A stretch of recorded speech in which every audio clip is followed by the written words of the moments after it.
OTB AM. With Gillette. Get into your flow with the new Gillette Labs Razor with exfoliating bar.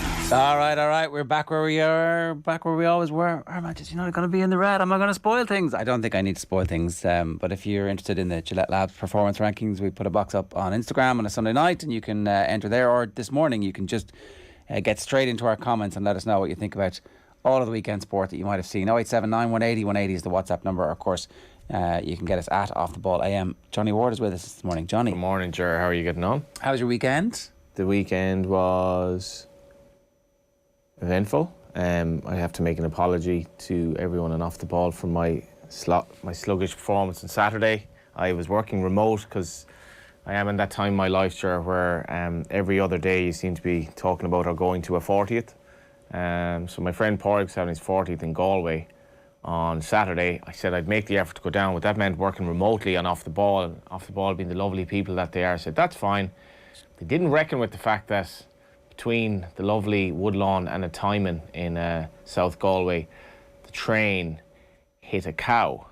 Oh, yeah, okay. I saw you. The picture of the dead cow. Probably shouldn't have put that on Instagram, but I mean, if you eat meat, you know, whatever. Like, what was your line? What was your carefree line? Train moves on, as does life. As does life. Not for the cow. And part of me was thinking it was a very interesting train ride back yesterday, because the Ballinasloe Fair was on, and there were a load of rowdy people who were going to the fair. They were getting ready for the weekend. They just got off at Ballinasloe, and then we went into Woodlawn. And then I was, anxiously waiting the show to start. And then there was this kind of, not a thud, but it sounded like a slight contact. And then it sounded like there was all this gravel under the train or something. And I was thinking, this probably isn't great for whatever it hit or my chance of getting on the radio at 3 o'clock. And then we were stalled for 2 hours. And unfortunately, the stricken animal was right under me. And me being of the era that I'm living in, obviously took a video and put it up on Instagram, but strange experience, and I missed half of the show, and I felt like I let Off the Ball down, so here I am, I'm back. Right. Yeah. Wow. The rest of the weekend then went to the 40th. That put you in the mood, all right? Discussed my ageing process with the 40-year-olds. Went to a gig last night, and ham sandwich. Oh, yeah. Who are 20 years together. Are they 20 years together? Wow. 20 years together. And in fairness, Adrian Taff, my good friend from LMFM, does the LOITV commentaries, brought me along, and a guy came up to me and he said he was 40 years of age today. I just like to give him a mention. Another 40-year-old. Wow, Andy Warner. He said I'm a big fan of Off the Ball, big fan of Ger. He actually did say that. I was like, Ger? Yeah, no, Ger. Oh, yeah. So yeah, he really likes you. He likes you, Ger, and he's 40 today, Andy. Yeah. The rest of the weekend was going to my sister, her game in the Galway Intermediate semi-final. They lost by... Gaelic football, is it? Gaelic football. They lost by a point to Annadown. St. Brendan's were playing... they were under the cosh in the first half. The management moved her back to mark one of their better players. So she was kind of taken out of the game. She played very well, but they lost agonisingly by a point, and she was only coming back from injury. So because of all of that, I watched Man City, Man United on Match of the Day, kind of like the old days, although I did know the score. Yeah. That was my weekend. Hard to avoid the score when it's as titanic an outcome as it was. Patrick McHugh says, United lose 6-3, Rashford chosen ahead of Ronaldo, McTominay chosen ahead of Casemiro. Today's OTB is going to be glorious. United are back, baby. They are back. Some might say they're back where they belong, in the red on the performance rankings. We're going to get to that in a moment. Jets are 2-2. With 2 comeback wins on the road. Tell Mike it feels like a winning season. That's shifty, lad. We've got Mike Carlson on. We're going to talk concussion, because the concussion story, they found a scapegoat. They were really quick. They found a scapegoat in the NFL. So I don't know if you saw the Tua Tagovailoa situation, Johnny. He played last week and got what they said was a back injury, even though it looked to everybody watching like he'd been concussed. Got up, stumbled, got up again, fell. And then came back into the game last week, and then started the game on Thursday, and lo and behold, he had a horrific tackle, totally legal, that slashed him to the ground, banged his head again, and immediately spasmed. And the whole world was like, oh my God, this is horrific, what's going to happen here? And then the way concussion works in the NFL is that there's an independent doctor who says, okay, you can go back out or you can't go back out. Subsequently sacked. sacked by the NFLPA, the Players Association. So scapegoats found. Story's over. We can all move on with our lives. Nothing to see here. It was absolutely horrific, Ger. It was obviously a big weekend, a big week for concussion in the narrative in rugby as well. I think the NFL has probably. I was reading Malachy Clerkin's piece Irish Times Saturday. He was writing that the NFL has kind of set the agenda for other sports to sort of follow them. This was horrific, absolutely horrific. And, head contacts, they've tried to ease it out of the game, but this was awful to watch. And I've no idea how they thought that sport was a bigger deal than looking after the player in this instance, where clearly he should not have been playing. Yeah, the thing is that finding the independent neurologist as the scapegoat gives everybody else a free pass. It gives the Players Union a free pass, but it gives the Miami Dolphins and the league a free pass. So let's just wait and see exactly what comes of that, and we'll get Mike Carlson's thought on that and the weekend's football in about 15 minutes time. OTB AM brought to you live each morning by Gillette Labs for an effort that's finished today. Jesus, Johnny, it's Monday. It's depressing enough. I think you're becoming a grumpy midlifer, says Shifty Lad. Yes. Yeah, that's fair enough. Here's what's coming up between now and 10 o'clock this morning. Performance rankings are imminent. Mike Carlson, I said, in 20 minutes. Samuel Luckhurst, the Manchester Evening News chief Manchester United writer, 8:10. Sports Pages at 8:35. Alan Quinlan is going to join us in the studio at 8:50. Nedum is going to join us for the first time on the show at 9:10 to basically tell us just how amazing Manchester City are, because there's not much else to talk about with Man City. It's like, that's pretty good. They're good at the football. And then we'll play some clips from the Sunday pay-per-view to play out this morning. But now, at 7:36, it's time for the Gillette Labs performance rankings. That wasn't an All-Ireland winning performance. Probably should have won the game based on their second half performance. Is it a step too far to say it was the performance so far of the World Cup? Maybe not. OTB AM's performance rankings with Gillette. I'm scratching my head. Our performances was just lacked that intensity. We obviously use a traffic light system. Red, bad. Amber, not sure. Could have gone either way. And then green is obviously good. Richard Redball says Man United won the second half 3-2. Surely enough to put them in the orange, Johnny. Surely enough. Unfortunately not. Where do we start here? You start with okay, I was keen to put Liverpool in here as well, because I think Manchester United came up against a force like in Haaland that I don't know if we've ever seen this before. He's like really good strikers essentially on steroids, like, as in, and that I don't mean he's on drugs. He's like he just has everything. Metaphorically. The lawyers were like, what do you say? He's metaphorically, you mean? I watched Match Today last night, just almost like not knowing when, a rough idea of when the goals were going to come in, but City had so many chances that a lot of the first half were spent like on things that didn't end up in a goal. His movement in the box and his ability to create that little yard, but he's also his general play yesterday, setting up Foden for the goal, little flick to Grealish in the first half. It's amazing to watch, and I put in Liverpool as well because I felt like Liverpool are in a worse place than Man United in some respects at the moment, because it's all well and good being battered by possibly the greatest team ever, but like being 2-0 down after no time at all against Brighton and coughing up 3 goals at home and looking like a team that just has no energy anymore 7 games into the season. I thought Liverpool have serious problems. So it did feel like they were going to take the international break to get right. And that this was going to be an opportunity for them to slingshot back into this part of the season, which is a mad dash to the World Cup, and then just still be in touch after the World Cup was over. But didn't happen.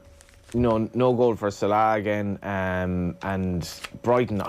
Brighton possibly deserved to win the game on XG. And I'm just looking at it, Ger. Like, they beat Bournemouth, but apart from that, they've 7 points from 6 games. Probably in a battle for the top 4 at the moment, I think. As for Man United, I don't know, where do we start? I've some sympathy for them because I think they met a Man City in impeccably good form yesterday. Haaland's the best player the Premier League has ever seen, says Eamon Dunphy. For once, he's probably right. For once, being completely over the top about something, it's like maybe he's understating it. 3 successive home game hat-tricks is just, what is going on here? And you're now watching Man City to see what Haaland and De Bruyne and the lads will do, as opposed to have any interest in the scoreline. Maybe this is the thing that Steven Gerrard can cling to. His team were the one who kept Haaland to a single goal. Yeah. But obviously that was at Villa Park instead of... we folded like a pack of cards, Erik ten Hag. He did make the point now, and we were not brave enough, Erik ten Hag. Bottle jobs. That's what Keane and Neville were saying. Bottle jobs. Ten Hag made the point afterwards for the first Man City goal, and like this isn't, you don't talk about this in terms of XG or chances, but Man United had an amazing 3v2 break situation where they were pressing quite high, started quite well, and they had a great 3v2 situation just in the City half. Coughed up the ball very cheaply, and City scored then. And now there had been like 3 goal-mouth scrambles and a booking before that. That I know what you mean. Yeah, like it would have been vaguely interesting if they gotten the first goal, but they did fall apart then. Yeah, the first goal was definitely coming. Wrecking Hal is the Stars. Well, it's trial and terror on the front page there. Like the terror word comes to mind when if you're a defender and you're 1-0 down against Man City and you're trying to deal with Haaland. Unacceptable. United so bad Ten Hag kept Ron on bench to spare his blushes. That was an interesting one. He said that what was the point bringing him on? I have too much respect for him. I can kind of see where he's coming from. It's like, he's probably going to... Well, he's probably going to... What's the point bringing him on? If you're trying to save his... Don't say it. Don't say it. You're trying to save his minutes. What's he doing? What's he saying that for? What's the point of that? Well, what's the point bringing on a player that you're trying to Well, I don't tell you, like... you're going to use him sparingly. He's too fragile. The game was over. Oh, his little fragile ego can't take coming on in a game that's already over. Oh, it's terrible for him, poor Ronaldo. Why are we paying him 400 grand a week, or whatever it is? Yeah. Highest paid player at the club. What? We can't use him. We can't use him in this situation. We can't use him at the start of the game. Situation's not right. Can't use him in the middle of the game. Situation's not right. Can't use him. What's he talking about? Just say nothing. But he was probably asked. I mean, so what's he supposed to say? No, we didn't bring him on because I don't want to talk about Ronaldo. And then he does say Martial needed minutes, but I don't want to talk about that. He says. What's the point bringing on a 37-year-old? I don't know. He is bringing him on in games. I can't bring him on because, out of respect to his great career. He's managing the message there. Well, to who? To Ronaldo? Oh, I'm saving your blushes. Maybe he thought I couldn't bring him on because he's completely useless. He's shot. He's a spent force. I think we should give Ten Hag a bit of credit, though, in the sense of they've had a better season than Liverpool so far after a terrible, terrible start. And if I were a Liverpool fan, I'd nearly be more worried this morning because they lost to Man City, who were... I was thinking of this morning, Ger. If Liverpool played Man City tomorrow night, you'd be really, really bricking it as a Liverpool fan. Like, they could absolutely hammer them. Like, they really could. So it's not... Like, fair enough, we have Man United in the red, but Ten Hag has done a good job. He's so much to deal with there in terms of the egos. They have gotten their defence... Their midfield was obliterated yesterday by all accounts. And that, that exposed to an extent that maybe they need to make some changes there. But he's done a good job so far. Not picking Casemiro is interesting. Well, by all accounts, didn't do well when he came on. He's barely played. I don't really understand... what was the point of spending all that money on him? I don't know. It seems odd. If he's again, it felt like after the international break, he'll be in the team because that's what's going to happen. But no, Scott McTominay. I don't know. I'm still playing McTominay. I don't really understand. Yeah, but McTominay is playing well for Man United this season. Well, he wasn't very good on. He's playing.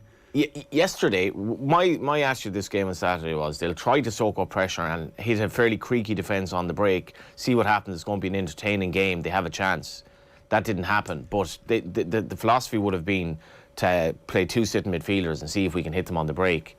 But this was a whirlwind for Man City. You're kind of out of the game before you even know it. Are you buying the Roy Keane that Manchester United are disrespecting Ronaldo by not playing him? I think like Roy Keane is ridiculous on Ronaldo, where he's talking about like he scores all these goals and the system and all that. Like Ronaldo's clearly an anachronism at this stage, in that and you can even see he's slowing down further, obviously, which he should be doing. You can't fit him into a team that has any sort of a press now. And Man United have aspirations to finish in the top 4. Like Ronaldo's. He's a problem in a team like that, and he was a problem last season. And my issue with Ronaldo was throughout all of last season, all Man United's other offensive players were playing terrible around him. I don't know why, but they were playing terribly badly with Ronaldo on the team. Man United have had a decent start to the season, all told, so we shouldn't get too carried away with yesterday. Liverpool, on Micah Richards' side of the debate there. And Keane was like, well, he never had any problems playing with top-class strikers. But like, Roy Keane isn't managing at the moment. Like, so it's easy to say these things and go back to his playing days. But like, if you're a coach now at the modern game, Ronaldo's a massive problem. A, because of his ego, and B, because he's 37 and he can't really move anymore. Certainly not off the ball. I agree with you. I don't see any reason to put him in. And the answer from Ten Hag is, well, what difference was it going to make? The game was gone at that stage, so we're resting him, as opposed to I'm protecting his great career. He doesn't want to be on the pitch to have that on his resume. It's like, well, it is on his resume. He's in the matchday squad. He wasn't good enough to get in that team that got hammered. It's not sparing his blushes. That's just all a bit weird, I think, and it's all a bit circular. I don't know. Yeah, I think that's a misstep from Ten Hag, to be honest. But perhaps we'll see how we go from here. But he seems to have managed he and Maguire quite well, namely by not playing them. JP Wright says United's awful performance has taken the limelight off Liverpool's terrible defence and Anfield failures. Newcastle for 4th. Been saying this for a while now.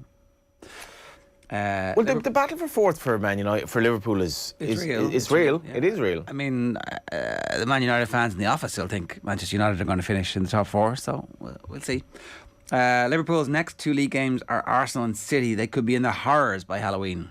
Wow. Because Arsenal, we haven't mentioned yet, obviously.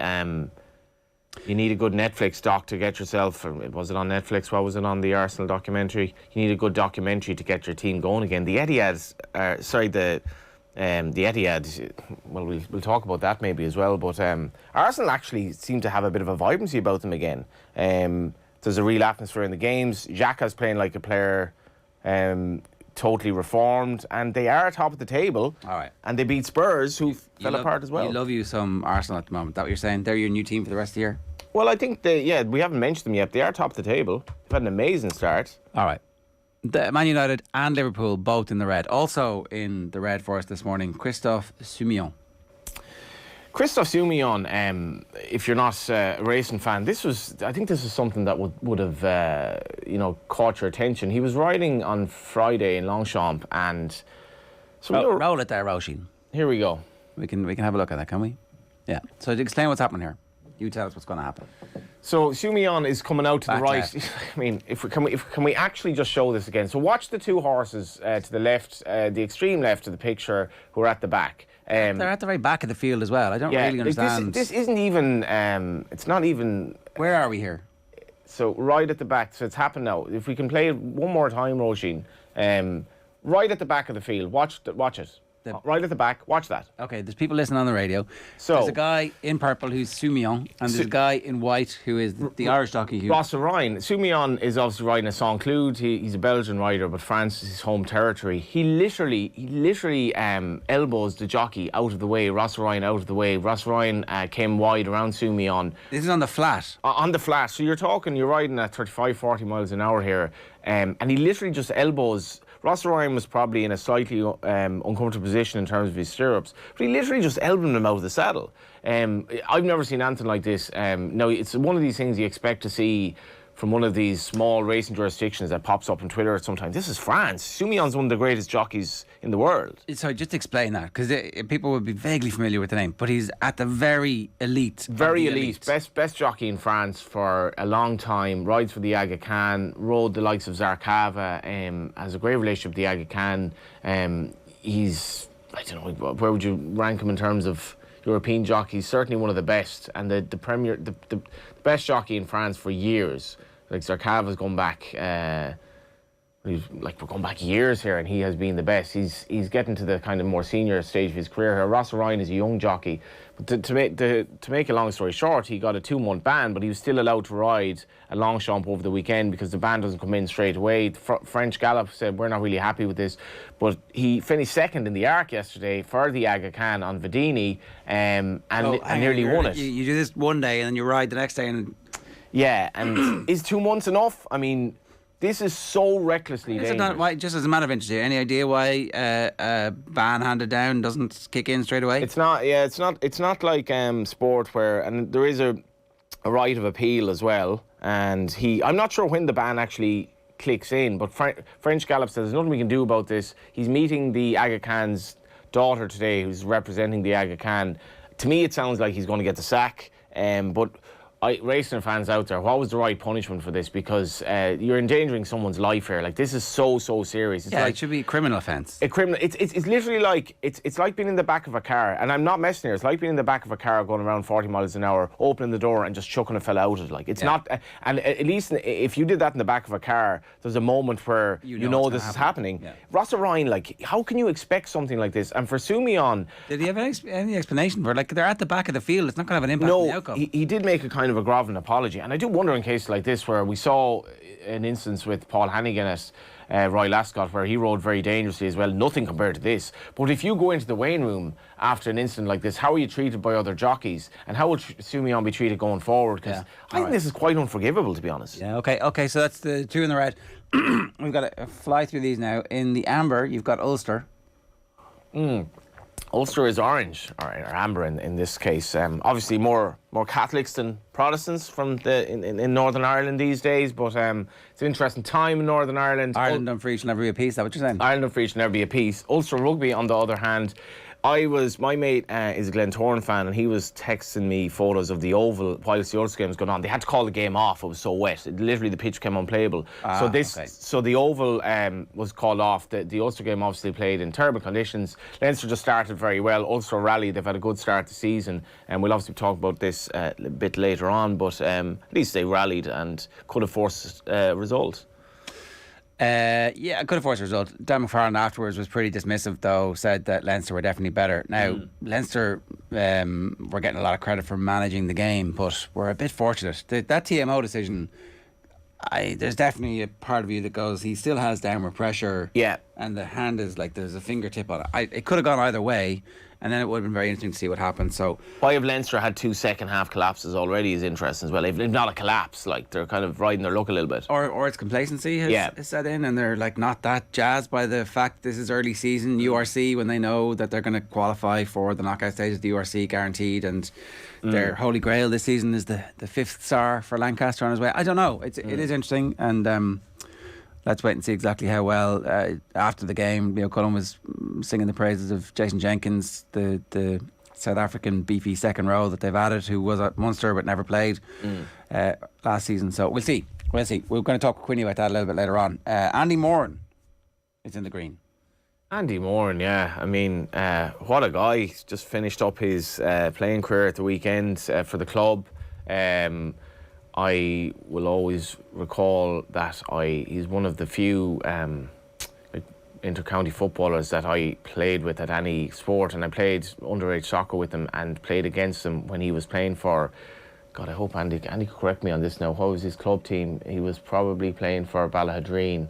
There were a few clubs that kind of came and... Soccer club? Yeah, went around the time. He was a lovely soccer player, though. You could tell he had a real eye for a pass, and I'd say he could have definitely made it at League of Ireland level if he were that way inclined, but had the last game for the club. What did he get, 3-3 at the weekend? 3-3 in a relegation playoff. In a relegation playoff, and obviously now known for his fledgling inter-county managerial career. Why is he career. Retiring though? Is that not the type of thing where you score 3-3 like next year? Like, it's just I'm not doing the pre-season, but I'll come back for the games, surely. Yeah. Like, just one last time. You never really retire from the club, do you?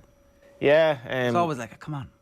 Kind of got to give your commitment to Leitrim, I guess, but he's one of those guys you do wish that he'd won an All-Ireland for Mayo, because of, like, Andy's I think he's an interesting study, because he wasn't quick.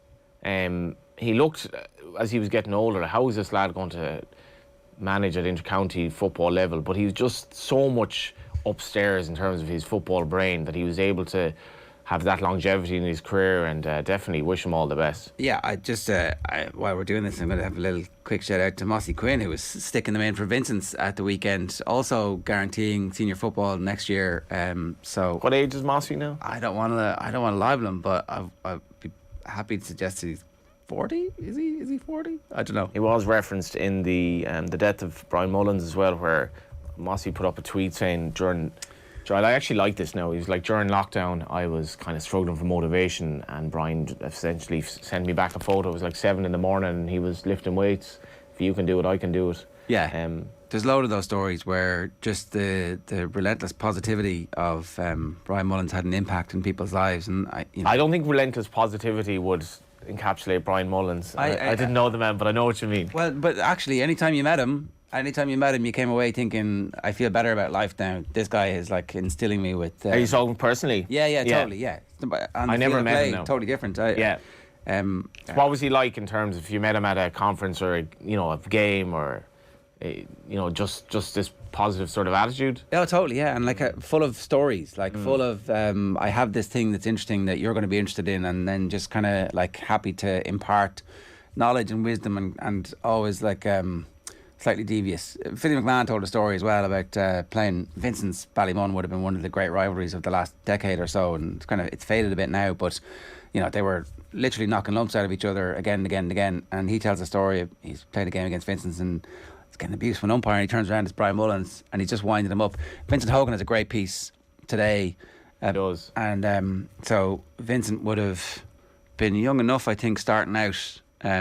But anyway, had a relationship with Mullins over the years about stuff. He'd gone to Carndonagh in Donegal, where he was the school principal, to kind of do a feature piece on him. But then in latter years, when he moved down to UCD, Vincent would play five-side football sometimes, and Mullins would come and just watch, and again give them abuse on the sidelines, going, lads, look at the quality of this. Apparently he was an amazing soccer player himself, and a rugby player who played for Leinster under-20s and the same team as John Robbie, who went on to play for Ireland and now lives in South Africa. The same weekend that he made his debut for the Dubs, scored a try from the second row. So like a phenomenal gifted sportsman, but also like just a great person. And it's kind of, you look at the mad moments in life. Like Brian Mullins was taken very early, but I didn't realise the extent of the car crash that he was in like, was that the early 80s, where he very nearly could have been killed, and came back from that, and by all accounts wasn't quite physically the same, but still managed to win All Ireland with Dublin in '83, obviously the 12 Apostles, and could have even been better apart from that car crash, but also could have been tragically killed much earlier in his life, and came back. And I found some of the stories fascinating. Kevin Moran coming into the Dublin dressing room and being a bit intimidated and being sort of told, don't sit here, don't sit there, and Mullins just taking him by the hand and saying, sit beside me, you'll be grand. And Mullins was 21 at the time. Some great stories, and very, very sad, as I think it was Colm O'Rourke wrote about yesterday in Sunday Independent, that this guy who seemed totally indestructible is taken in his 60s. Yeah, no, far too young. Right, Arsenal are in the green. We'll talk about Arsenal properly a little bit later on. Is there anything, you've already said that you think Arsenal are the real deal? Why don't you marry them, basically? I didn't quite say that, but in fairness to Arteta, he signed very well, and a lot has been made of Haaland signed as the number 9, but Jesus has done wonders at Arsenal. And interestingly for Spurs, this looked like a problem earlier in the season, particularly in the Chelsea game when Chelsea looked very good. Spurs have midfield problems where if their strikers aren't on a going day, and it didn't look like they really were on Saturday, they're just overrun in midfield at times, and Arsenal were very, very good. And Arsenal-Liverpool is going to be interesting, Ger. It will be. Next game. Yeah. All right, that is it. That's this week's Gillette's Performance Rankings. OTB AM's Performance Rankings with Gillette. Now, do you want to spend the night with Roddy Collins? We've teamed up with Penguin Ireland to celebrate the release of Roddy's new autobiography, The Rodfather, with a special night at the Sugar Club in Dublin on Thursday, October the 13th. Richie McCormack is going to be joined on the night by the Rodfather himself, the book's ghostwriter Paul Howard, and some very special guests. It promises to be a cracking night. Check out thesugarclub.com for tickets. We're back with NFL analyst Mike Carlson next, but first, here's Nathan Murphy talking to Man City defender Manuel Akanji at the Etihad following their hammering of United in the Manchester Derby. Well, Manuel, Manchester Derby debuts don't get much better than that. I mean, if we would have kept a clean sheet, then it would have been better. But I'm happy in the end for the 3 points, for the 6 goals we scored. We can do better on the defensive side, but still, the 3 points are what matters. You must still, despite the lack of a clean sheet, must be happy with your own performance. You were really commanding at the back. You played a big role in the first goal as well, stepping out from defence. Yeah, that's what the team is asking me to do, what the coach is asking me to do, and I'm trying to help them in this way. I'm in defending and also in building up and helping the team in the offense, and I'm trying to do that. Sometimes it works better, sometimes it doesn't, but I'm always trying to give my best. You score 6 goals, so Pep Guardiola must be very happy, but conceding the 3 goals, how quickly does that come up in the dressing room afterwards?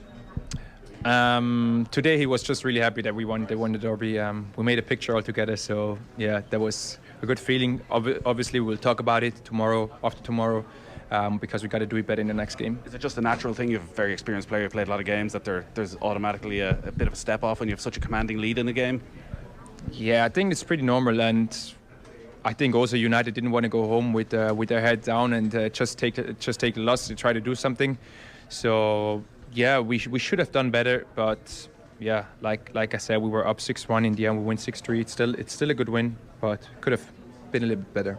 Erling Haaland's a player you know very well. Expectations were sky high when he came to England. He's already surpassing them. Are you even a bit surprised as to how good he has been? 3 consecutive home hat-tricks? No, I'm not. Do you avoid him in training? Do you make sure someone else picks him up? No, that's how I get better. With defending against the best players. He's one of them. Maybe he's the best. I don't know, but yeah, that's how I get better. Getting against him in every training, and that helps me as well in the games. And how good is he? Because you play against Lewandowski quite often. You've played against the very best. Watching him and playing and training with him, just how good can he be? Do you think? I mean, he proved himself. He's playing in the best league in the world. He's by far the leading goal scorer in that league. I don't know how many records he already broke, and he keeps on going. Maybe you can say he's the best. I don't know. It's not up to me to judge, but he's for sure up there. Yeah, he was pretty good. Turns out he was a good signing so far anyway. 0879 180 180 is the WhatsApp number if you want to get in touch with us. Mike Carlson is with us. Mike, good morning to you. How are you? Good morning. Yeah, well, big day yesterday with the first match in London. Trying to see a match live in London and then catch up with the rest of the league by the end of the night makes you pretty bleary. I'm sure. We can talk about the London game in a moment because it was a really fascinating end to it. But I do want to talk about Tua and the situation that happened. I think everybody has seen the video at this stage of his second injury and. In the aftermath of that, the NFLPA, the Players Association, have sacked the independent neurological consultant whose job it was to preside over whether or not Tua was fit to play. I mean, you know, in one respect, fair play. They've taken swift action. In another, it feels a little bit like they're trying to appoint a scapegoat in this whole thing. What's your instinct about what's going on here, Mike? I agree with you on the latter. It isn't his decision. They call him an unaffiliated neurotrauma consultant. Every team has one. But the final decision is the team doctors, the James Woods character from any given Sunday. And still our overwhelming suspicion is that their priority is to get the player to play. And of course, the player wants to play. This is what, you have to remember. So if you left it to the players, they would come, back on immediately. Your bell is rung, your head clears up, and then you think you're okay to go. But what we're protecting them against is the long-term effects of concussion and all. And the problem went back to his first hit the week before, where he got pushed to the ground very hard. His head went off the ground. He immediately grabbed his head and shook it to try to shake it, to try to clear it. He got up, he went about 3 steps, and then he collapsed down to the ground. And they took him for evaluation. The consultant said he was okay, presumably. We don't know what he said, but then the doctor gave him the clearance to come back. He came back and played the rest of the game, saying that, and the team said that he had a back injury, basically, not a head injury. So this meant he was okay to go on the Thursday night game. Remember, they played on Sunday, then they played on Thursday. And the hit that you're talking about at the beginning was not a particularly hard one. The guy who sacked him was literally sitting down on the turf and pulled him down over his own legs so that his head wound up bouncing off the turf. And he was out, and we knew it. Now, there's a couple of things going on here. That they have a no-go in the protocols. And as you said, the Players Association has sacked the consultant. They or the league have the right to do that. They have to approve each one that is hired by the teams. But there are no-go rules about concussion. So if a player shows what they call gross motion instability, which is what Tua showed in the first game, when he's wobbling around and all, that's kind of an automatic, you don't play the rest of the game. And for him to come back was basically unconscionable. And I keep going back to a couple of other points that the Players Association and the league agree on. All of our stadia, almost all of them now have artificial turf, which means it's a surface laid basically over concrete. So your head is bouncing off concrete, not off off of grass. And, we have a lot of players who want to play on grass because you have fewer unforced leg injuries as well, because you get better support on your feet. So I think we have to start rethinking the whole artificial turf thing, which is a money issue because it's cheaper to run in the long term than grass. The referees are basically letting players play in what used to be called in the grasp. In other words, when a quarterback is being held by a player, but he isn't down yet, they're letting that go because we have so many good running quarterbacks, exciting guys, and a number also who are big and can absorb hits and still get rid of the ball. So they're letting them have it. The longer they stay in someone's grasp, the more danger they are in of being hurt. And that's something that has to be addressed. And then finally, it's the independent so-called consultant. It's the doctor. It's the coaches. It's the management. I mean, everybody wants to get him back on the field because he's the star of the show. And we don't want the star of the show. At some point, they have to take responsibility. And there's still, Mike McDaniel is still talking about how, we thought everything was good. Tua was fine. And any player will tell you that he wants to play. He will go back out if if his head is clear, and he thinks sometimes if his head isn't clear and he doesn't know the difference. But someone has to protect the players from the long-term effects of concussion damage, So it's no good when, what's Tua, 24? When he's 54, if all of a sudden he can't remember what his children's names are, it's... Yeah, Mike, I think this issue in rugby is going to be absolutely enormous. I think there are some kind of echoes with the out half, the modern out half, and the quarterback. You see, the modern quarterback, a lot of them run, so they're going to take hits. But for me, everyone watching that with any kind of knowledge of concussion would have told you he cannot come back on the pitch. Once you see that, like, jittery on his feet, the wobble after he shook his head, how can a coaching staff, how can all of those individuals involved, and even the players, how can they let this happen? Because it cannot happen anymore. Now we have a scapegoat, but there are people in that room. Evil happens when good men and women stay silent. This should never have happened. And then you get what happened on Thursday. Yeah, absolutely. I couldn't agree with you more. It was obvious. It was obvious to everybody. And all I can say is that you are caught up in the business of winning the game, and that becomes your priority. And if you're the coach, if you're Mike McDaniel, the doc comes out and says he's fine, he's got a back injury. You don't go back and But you saw it. You were the coach. You're not in the business of winning a football game. You're in the business of your player not having dementia when he's 40. Well, do you know what I mean? Yeah, which is what I've been saying. But I sort of see how what it does. It allows the coach not to have to make a decision. Yeah, and he can stay back and wipe his hands. Yeah, wipe his hands. It's not my decision. The doctors say he's okay. How do you feel, Tua? Tua, of course, says I'm good to go, and so he goes in there. And the correlation between the first injury and the second injury is so obvious that they have to do something now. So the NFL and the Players Association are going to do an investigation of changing the protocol or something like that. And that begs the point. The protocol, if it was applied correctly, would have worked for Tua, and that's basically the point. It's kind of like you need to go around and slap everybody in the face and say, look, let's take this seriously instead of just playing lip service. Yeah, it's hard to know where this ends, really. I don't know, do they start? Well, we had two quarterbacks concussed this weekend. I haven't seen the Tyrod Taylor one. He came in for Daniel Jones and the Giants after Jones injured his ankle. And when he went off, Jones had to come back in and play on a bad ankle. I did see Brian Hoyer with the Patriots, and it didn't look like, it didn't look like a massive shot or anything like that. But he got up, he was hit, he got up, and they took him in immediately and kept him out for the game. And I suspect part of that was people were being extra cautious because of Tua, but hopefully, and I say hopefully, but you don't know, that attitude will carry on for the rest of the season, and you'd rather, I don't know. I could, I've been involved in this one way or another almost all my life. I'd much rather err on the side of caution in this.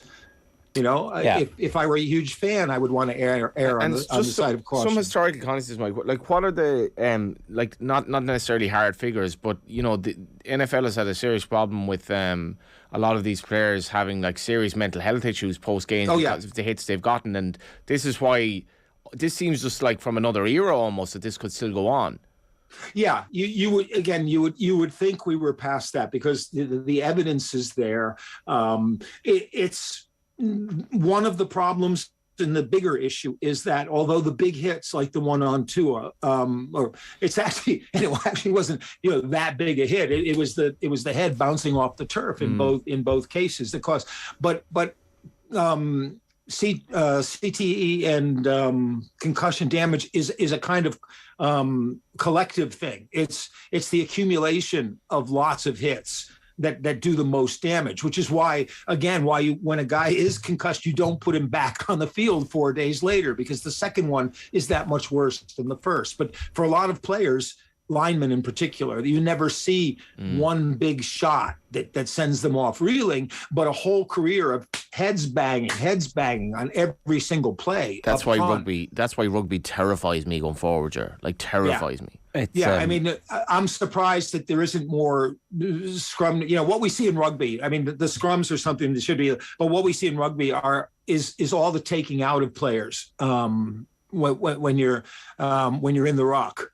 Yeah, I think it's a good point as well that Mike makes that you know the headline stuff that we saw on Thursday and that's what gets people talking. It's the stuff you don't see that's probably even more terrifying. And that is a real worry for almost everybody. I do want to just ask about the the London game, pardon me, where a double doink a double doink goes and bounces out. I haven't seen that before. Normally the double doink bounces over, and it looked like it was for all the world about to bounce over.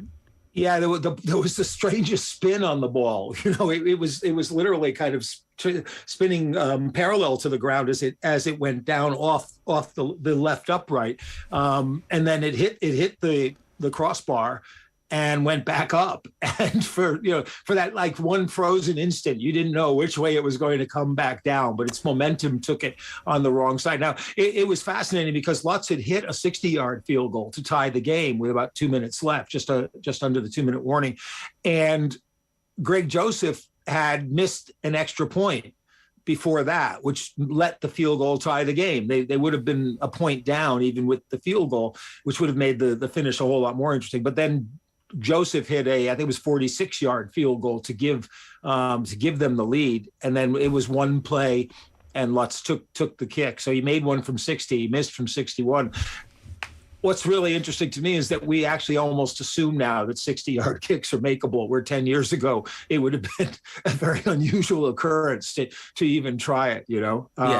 But it wasn't a great game, but it was a fascinating one. I mean, it kept competitive throughout, and of course it was a great finish. Yeah, Mike, we got to leave it there. Thanks a million for joining us. Cheers. Sure, anytime, sure. It's Mike Carlson. So we were talking there about the Vikings and the Saints, which was on in the Tottenham Stadium, and it all came. Luckily enough, the final 2 minutes were all at half time in the Manchester Derby. So a lot of people would have flicked over and seen the missed kick that would have sent the game to overtime or a draw, as has been reported in the papers this morning.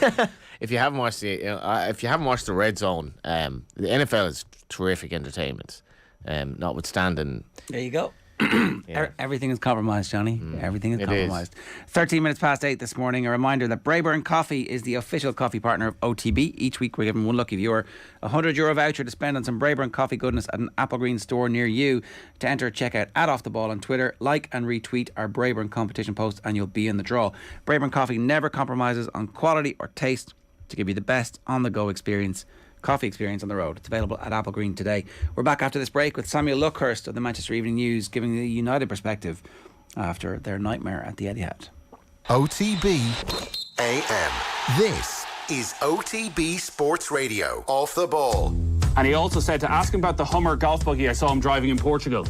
Yeah, well, the Hummer golf buggy, it wasn't mine, it was a friend of mine's, and I rented his place, and that was his buggy to get about. So Yeah, it was interesting. I was trying to keep my head down at times, but it was a little bit, yeah.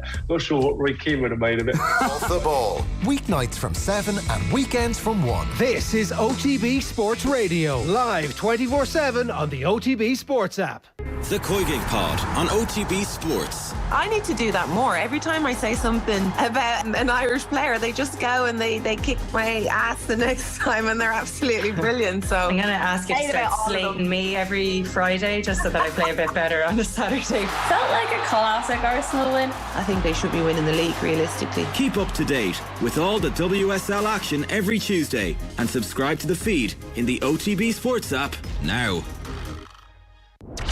OTB AM. With Gillette. Get into your flow with the new Gillette Labs Razor with exfoliating bar.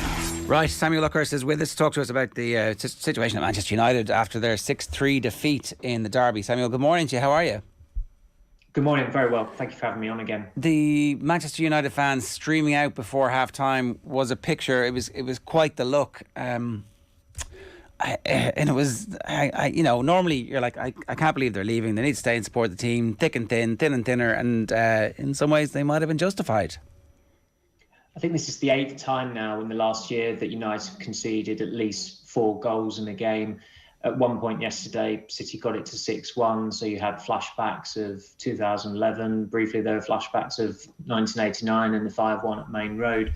City fans for 11 years have chanted about how it should have been 10, reference that 6-1 in 2011. And really, yesterday, it probably could and should have been. City eased off. They did show United mercy, believe it or not, even though they pillaged 6 goals against them.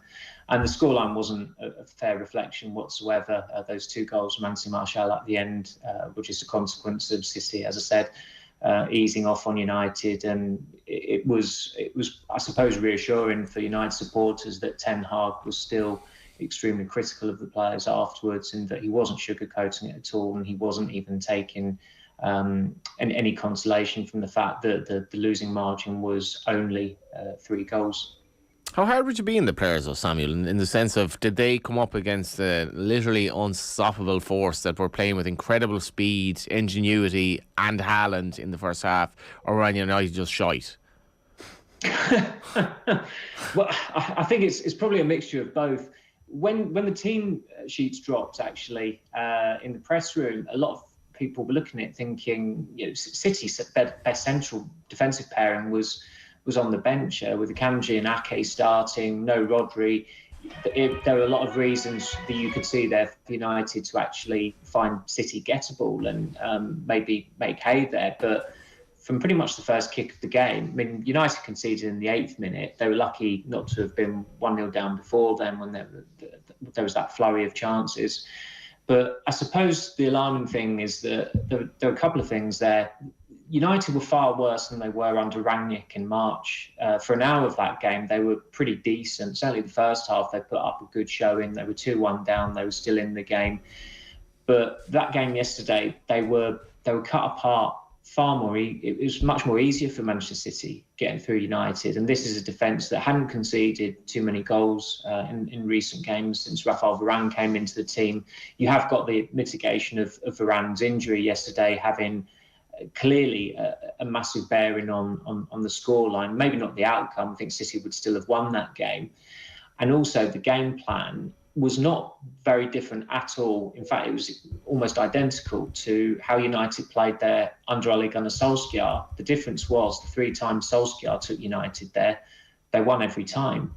So, I mean, there are a lot of things that Ten Hag has done that have been progressive, and nobody is doubting that he's not a better manager than Solskjaer. He's far more worthy of the role of Manchester United manager. But that game plan yesterday hinged on either a counter-attack or a forward doing something out of nothing. And most of the starting forwards did next to nothing. What's the story of Casemiro? It's been 6 weeks now since he was unveiled by United. And the problem is that Ten Hag has essentially played him out of the team by just not playing him at all. Certainly from the start, there have been 3 or 4 opportunities to start him in Premier League games. I think people were surprised that he didn't start against Southampton, which was 5 days after he was registered as a United player. Then there was another 5-day gap until the Leicester game. He still didn't start in that. McTominay did. And you knew going into the game on Sunday that the team that Ten Hag selected yesterday was as expected. If Rashford was fit, he was always going to start, and it was always going to be the one change from their previous game in Moldova, which was Rashford for Ronaldo. The trouble is that with Scott McTominay, decent though he's been recently, when you've invested £70 million in a defensive midfielder and then 6 weeks later he's still not starting against probably the best front six in world football, your preparations there's been a misstep in your preparations there, because as honest a player as McTominay is, and as I said, he has been doing decently recently, if United have standards, he cannot be starting regularly because he's not good enough to be a regular starter in a successful Manchester United team. He has done very well to forge a career at the club and play as regularly as he has, and he's endeared himself to 4 different managers now, which is a testament to his attitude, and he has got qualities, there's no doubt about that. But he's not a defensive midfielder. And by not even preparing Casemiro for that game, it's something Sir Alex Ferguson there was a lot of justifiable criticism about Ferguson for his tinkering and his rotating, but he would tell certain players weeks in advance of a game, you are starting in that game, you need to prepare for that game. With Casemiro, he was never going to be starting in that game. And Ten Hag put it down to the day that he arrived, United started winning. Yeah, okay, nobody's disputing that. They did win 4 games on the spin. But Manchester City are a level up, a few levels up from Liverpool, certainly this season, and even Arsenal this season. So you've got to be planning ahead with the right players in place. And yesterday, it was a big problem that the forwards did.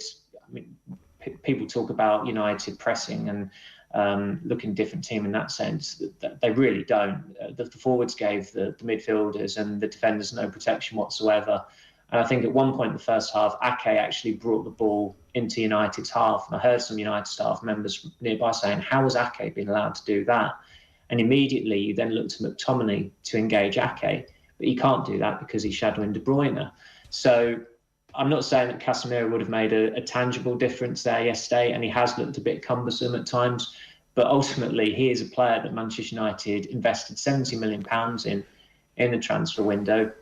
And I suppose it's a different story altogether that with the profile of players that they signed, the one who sticks out in terms of the outfield players, the one who sticks out like a sore thumb is Casemiro, because he has no connection to Ten Hag.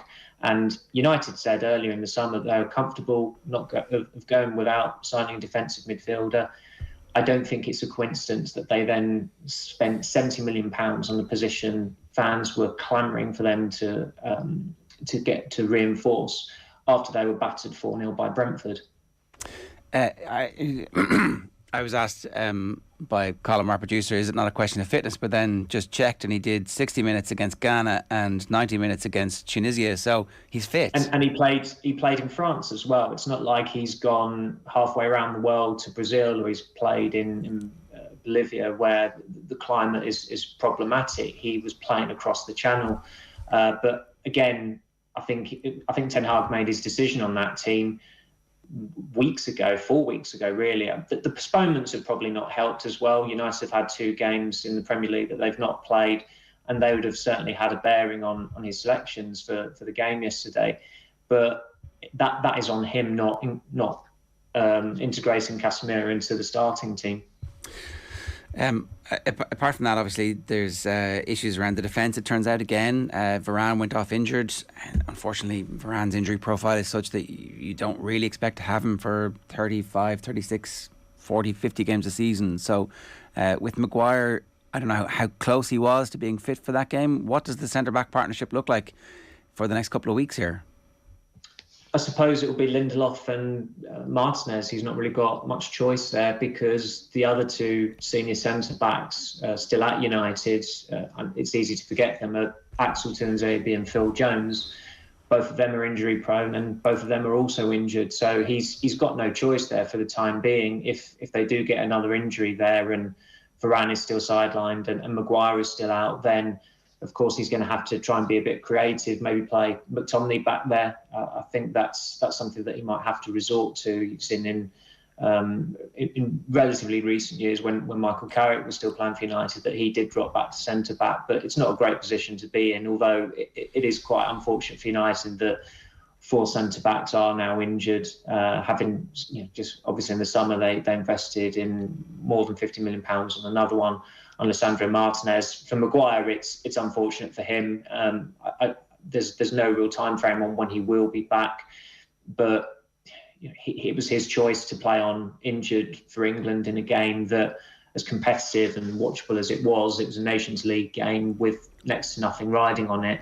And there's always been a suspicion among United's fan base that Maguire does reserve his best for England. And again, a more canny player might have taken themselves out of the firing line and asked to be substituted and potentially not aggravated their injury. Mm. Just on the game yesterday, Samuel, what's it like? Haaland is coming to Dublin in November, and I think everyone is looking forward to that, and I think it's going to sell out almost just to see him. What's it like actually being there in a Manchester derby where you're probably looking at something the football world has never seen before, ever? I knew just from watching him on the telly that he was a generational talent, as everybody does. And when you're actually observing him, I think it was almost the equivalent of Alan Partridge and the chocolate oranges yesterday, and that when United were 1-0 down, they were actually keeping Haaland pretty quiet. But as Partridge himself discovered, even the chocolate oranges were damaged, and Haaland did a hell of a lot of damage yesterday. The second goal he scored, I think you look back at it and you think, crikey, he's done so well. That's freakish for him to have done that. But when he did it at the time, I wasn't surprised. I don't think anybody was surprised, because he's a freak of nature. This is De Bruyne's pass now. Well, he's also this goal, Ger, is beyond insane though, because he waits. He waits for that ball, and you're talking about this ball is moving at a speed. De Bruyne's delivery is obviously literally inch perfect, but he is waiting for that. Waiting, and then getting a connection. I'm not sure anyone in the world could actually make the connection. I would agree. I think, and a couple of weeks ago when he did the the flying kick backwards with the left foot coming back across himself, I thought, that's wow, that finish is like whatever the gymnastic athletic ability that he has, like the suppleness to be able to do that, and then just to be able to pull out I'm going to slide into this now. It doesn't make any sense. It's like he has an extra skill that other people don't have that gives him. I don't know. I haven't seen anybody as deft at that size ever. He is the complete centre forward in that he's built like a monster, but that whole saying about he's got a good touch for a big man. I mean, he completely dispels that. His touch is perfect. He's lightning quick. He's agile. He's a handful in the air. He's a handful on the deck. I'm struggling to see a single weakness in his game. He looks like one of those strikers who's just been built in a lab, really. I don't think there's a single weakness about him. What does it mean for English football, though, Samuel, in the sense that he's young, so if he stays relatively fit, like, it's almost impossible to see what happens other than... But he's only going to stay 3 years, as Dad told everybody yesterday. Yeah. What's the feeling like? What's the feeling even in Manchester yesterday where, I guess Man City they're probably thinking now, we're not going to lose a league as long as he's here. Liverpool are completely faded. Is this good for the game? Because I love watching him, but obviously you want competition. You certainly do, and he might be the difference in the Champions League for them. In that has been the one trophy that's eluded Guardiola in the last 6 years that he's been there. He's had some brilliant strikers in that time. I mean, Jesus, he's gone up a level at Arsenal where he's the main man, but he was a decent backup man. Aguero was a great player for City, but Haaland is a different level.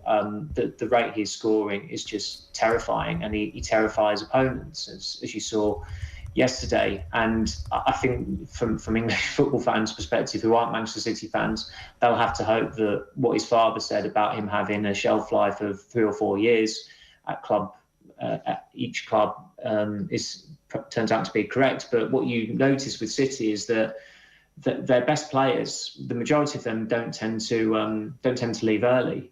They tend to stay there a fair old while. With Raheem Sterling, he was there for 7 years. I know that flew by, but I suppose when he signed for them at the time, you wouldn't have necessarily thought he would have been there for 7 years.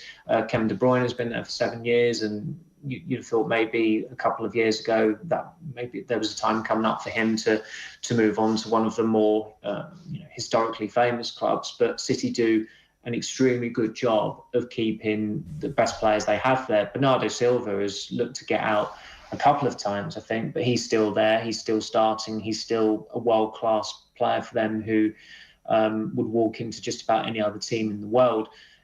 That culture and that environment that they cultivate there is just a dream for any professional footballer. And obviously, it does help having Pep Guardiola as the coach as well.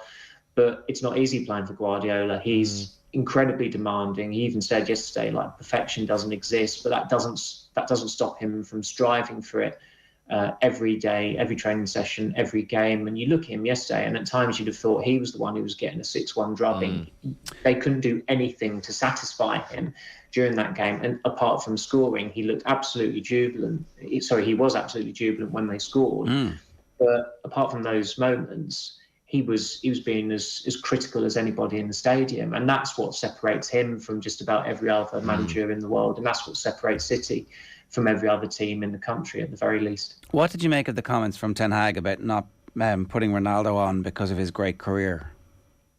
Well, that was to my question, and I was slightly taken aback by it. I don't think anybody really truly believes that. He would rather play Marcus Rashford and Anthony Martial. I think he'd probably rather play Anthony Elanga as well, if given the choice. And he did that against Liverpool in August when Ronaldo was taken out of the team and Elanga lined up on the left. He prefers flexible forwards. Ronaldo doesn't fit into that way of playing. Obviously, when you don't play Ronaldo in a derby and you do use your 5 substitutes and he's unused, that is a story in itself, because it's Ronaldo. And it's unfortunate for Ten Hag in a way, because he has got enough on his plate. And however he answered that question, he was not going to satisfy anyone really. But when you look at that situation, the way it's developed, United didn't get a good enough offer to sell Ronaldo, and the clubs that looked at him, considered him, never made the offer, whether it was Chelsea or Bayern Munich or Atletico Madrid. Can you explain that, Samuel, actually? What was a good enough offer then? Like, because in my mind it would have been just get rid of him. I mean, it's easier said than done in that, the clubs didn't want him. Tuchel didn't want him at Chelsea, and look how that's turned out. Obviously, Tuchel's not there anymore. There was a hell of a lot of resistance from Atletico Madrid internally, as well as their supporters as well, that you'd have seen, who were very visible in protesting against the very possibility of Ronaldo going there. Bayern Munich maybe could have done with him in hindsight, given the way that they've started this season, but they didn't make an offer. They were complimentary about him, but there was never a serious discussion there. I think the only concrete offer came from the Saudi Arabian club, and Ronaldo doesn't want to be going off to Saudi Arabia at this stage of his career. So this is what I'm struggling with here. Could Manchester United have actually gotten rid of Ronaldo or no? I think if they, I mean, the other issue you have with it is that United are historically abysmal at selling players, and the wages Ronaldo is on, I just think it was nigh on impossible to do it this summer. If they were maybe a bit more proactive about it, then they probably would have been a club out there, but they don't have an experienced director of football. After the first 2 games of the season that they'd lost, they only had made 3 signings at that point, and the focus was very much on incomings at that stage. And where Martial was injured at the start of the season, they couldn't really just get rid of Ronaldo when he was their best player and top scorer last season, when they were struggling for goals and they were in complete disarray at that point.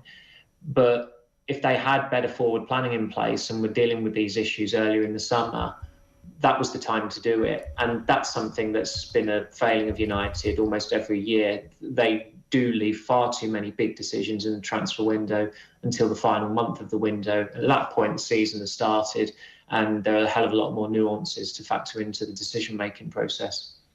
The run of fixtures isn't amazing for them over the next while. They've got away at Everton, which isn't the gimme that it was 2 weeks ago, either side of the Europa League. And then it's Newcastle, Spurs and Chelsea's that bit's still to be confirmed. But it's a very important month for them. It certainly is. That Chelsea game is definitely going ahead that day. It's just the kick-off time that, for some perplexing reason, has still not been confirmed. But that week they'll be playing Tottenham on the Wednesday at home, Chelsea away on the Saturday. I think the month ends with West Ham at home as well. And obviously they only just finished behind United last season. They've been a much poorer team so far this season, West Ham. But you could certainly see them putting up a decent fight at Old Trafford. So they need to be in a healthy position going into the World Cup when the season is suspended until Boxing Day. But I think just among colleagues and talking to supporters, however much United spent at the end of the transfer window and however active that they were in those final weeks in signing Casemiro and Anthony, when you still look at that squad, I don't think anybody still thought, well, that's top four quality or their certainties to finish in the top four. They are somewhat fortunate that the competition is a lot more open this year. Liverpool have done everyone a favour really by not looking right and not winning enough games. With Tottenham and Conte, you suspect there will come a point where their supporters rail against Conte's style, and Conte does have a limited shelf life at clubs. Chelsea have already sacked a manager.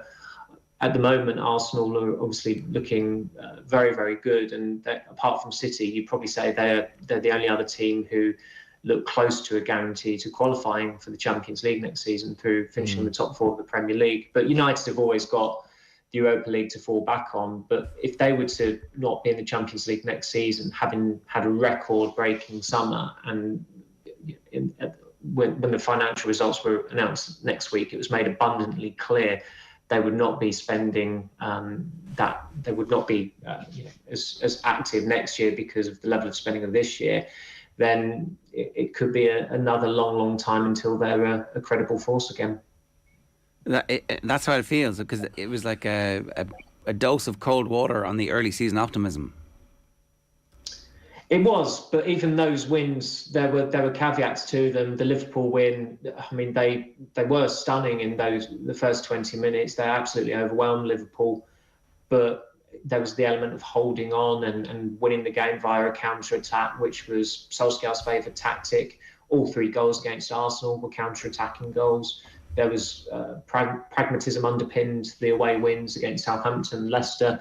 I mean, the positives obviously easily outweighed the negatives over a 4-game winning run in the league, as they should do, and there was a lot to be impressed by them. But we were still walking away from games, dwelling on the caveats, and I mean that's our job. You've got to look at all the aspects of the game rather than just be there's always a danger of just straying into cheerleading mode, but you've got to stick to your guns at times. And I know, Samuel, you're obviously you're Manchester based, but just finally for me, is there any chat among journalists in the sense of what actually is happening at Liverpool, and is everyone just like perplexed by this almost collapse in 7 games? Because Man United fans are waking up this morning, there's no schadenfreude in the sense that, well, we're kind of both in a bit of a mess here on a Monday morning, but Liverpool in some respects more so. I mean, it is strange, especially, I know it was only the Community Shield, but that was an extremely competitive game and they were very impressive. You looked at the way they conducted their business in the summer, the major incoming, the major outgoing, both done before July, classic Liverpool, efficient, strengthening. You looked at their squad.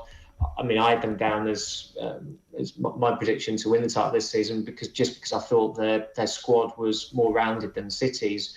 But I suppose they have stood still in some key areas, and some players have taken their eye off the ball. I mean, Alexander-Arnold as a defender, I've just never ever rated. As an attacking right back, he has raised the bar the way Dani Alves did before him. And when you've got Van Dijk gifting chances and not looking himself, you're going to be gifting chances to teams. So I think we're still at the stage where you expect Liverpool to rally and eventually return to their old selves without winning the league this season. I think that's possibly already gone for them. But I suppose if they're in this situation in a month's time, or when the season is halted for the World Cup, then I think that there are going to be some particularly tough questions that are asked of Klopp, who by and large does get quite an easy ride, but that's because he's done such a phenomenal job there in the last 7 years. Samuel, great to have you with us again. Thanks a million. Cheers. Thank you so much. Take care. All right. OTB AM brought to you each morning by Gillette Labs. For an effortless finish your day, it's time for the sports pages. There are so many idiots out there, so many spoofers. There's a lot of horse. I think he's a total spoofer. What do you mean a spoofer? He's just bullshit. No, Eamon, come on, don't be, no, I'm not having that, no. Oh, the United fans are out. Griff says United bought Ronaldo. He was never going to have so many idiots. On second time around. He was never going to have a resale value. Giving him away on big wages was always going to be difficult. The issue was buying him in the first place. I mean, yeah.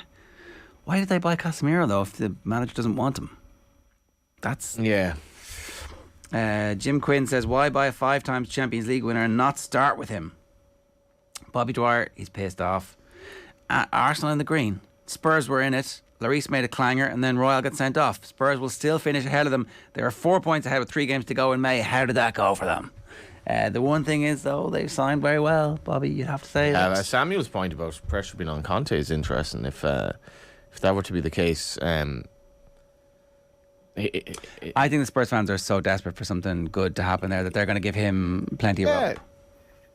They probably have issues in terms of controlling games and that they're giving up midfield, and that was a chasing experience as well. It is funny though, Arsenal aren't in the narrative at all, despite what is an absolutely amazing start. Very quick. Well, no one believes that they're going to win the league yet. Like finishing second would be a hell of an achievement though, and at the moment they're probably fairly strong favourites to finish second, because you couldn't have any faith in Liverpool the way they're defending at the moment. Arsenal, Liverpool, Man City. Is there pressure on Klopp afterwards if they lose both games, in the sense of why didn't you make these signings? But why have Liverpool just stopped looking like they've any energy? I don't know. It just it's just baffling. I was always amazed at how they could maintain their energy throughout a season, but it looks like it's done. Yeah, and I Well, and there was no sign of a recovery over the course of the little break. Yeah, bottle jobs. Neville and Keane lead stinging criticism of woeful United after City hit them for 6. 6 in the City. Did you get it? I like that. Do you get it? That one, yeah. Do you get it? There you go. Mannion faces 3 months on the sideline. Foden got a hat-trick, yes. He did, yeah. Foden got a hat-trick in the Manchester Derby. He was the first player to score a hat-trick in the Manchester Derby since Haaland, 3 months, which I saw on Twitter. But Foden got a hat-trick. He was pretty amazing as well. He was very good. He actually was. Yeah. I thought Jack Grealish was good. He was. Which you're not allowed to say. Yeah, Grealish was good. They looked very dynamic. Oh no, Grealish is a flop. You're not allowed to say he's good. Mannion faces 3 months on the sideline. Paul Mannion's going to miss the Dublin football final for Crokes after being ruled out for 3 months. He has had ankle surgery last Thursday and will be out until the start of the National League at the end of January. That's very, very unfortunate for him, and we're not going to get the full opportunity to see Shane Walsh and Mannion in the same team. Walsh kicked, was it 6 points yesterday as they won the semi? 8 points. Anyway. Yeah. Done that one. Have you done the endo? Carl Mullaney is with us. Carl, good morning to you. Good morning, lads. How's it going? How are you? What's going on? Very good. I stole the endo. You did steal the endo, yeah. We folded like a pack of cards, Furious Ten Hag, and this is a nice Shinrone, I think. Shinrone winning their first ever Offaly SHC title, and Michael Duignan was there somewhere, obviously putting out the medals, and Mannion in race to be fit, and so that was the back of the endo today. Carl, isn't that, and I know the club split season has been a topic of huge debate, but I think that's an illustration of the success of it, that there's 2 club stories in the back of a national paper getting the coverage that they are. Shinrone was a great story in Offaly yesterday. Yeah. There were a number of games live on television. RTE had the Cavan Senior Championship on Saturday night. Yeah. The TG Carr had 2 games for Mayo yesterday. I think it's been an overwhelming success so far, the split season. And the big thing that has been in favour of it is any county player that I've seen that has been in the media in the last couple of months have been glowing in their I honestly think that's very, very important. And I think it's almost lost the narrative, where a lot of people who follow Gaelic games, they kind of flit in and out when the championship is on. But for I think for the club scene, it's good for the club scene. I think overwhelmingly there's a good response to this. Fewer people are paying attention to GA though. That's undeniable. So it just, you have to, I think, take this whole thing in the round. For the participants, it has been great. You'd say for the casual sports fan, it hasn't been great. But what's the point of the organisation? They're amateur players. Well, exactly. I mean, what's the point of the organisation? Is it to grow the sport? and to get more people interested, or is it just to look after your? Is it just a participation thing? I don't know, because it feels like it's a cultural organisation, and it's easier to be more culturally significant if you have a bigger audience all of the time. Just saying, just putting it out there. What would you do? So they moved the season back a week this year, and they're going to move it back a week next year. Damien Lawler was in the studio last week talking about his book, and he was like, they'll probably push it back over a couple of weeks over the next couple of years. And the calendar's out for next year, so they're only going 1 week extra into the season, and next year they'll move it back. I would move it back a full month and say, we're nearly there. This is nearly perfect. But like the All-Ireland final should be in August. The last week of August. So certainly like after, is it the Feast of the Ascension? What are those? One of those. Anyway, Carl, what do you think? I think, as it is, it's been a huge success so far. I think your point is well made about growing the game and the people that it reaches by having your All-Ireland finals in a certain window when other things aren't on, and it has kind of that space in the calendar. But I think ultimately it should all come back to what the players feel and what the players want, because we don't have a product if we don't have the Shane Walshes and the Con O'Callaghan's and these players lighting it up in Croke Park in the summertime, and we've got to help those players have a meaningful club existence as well.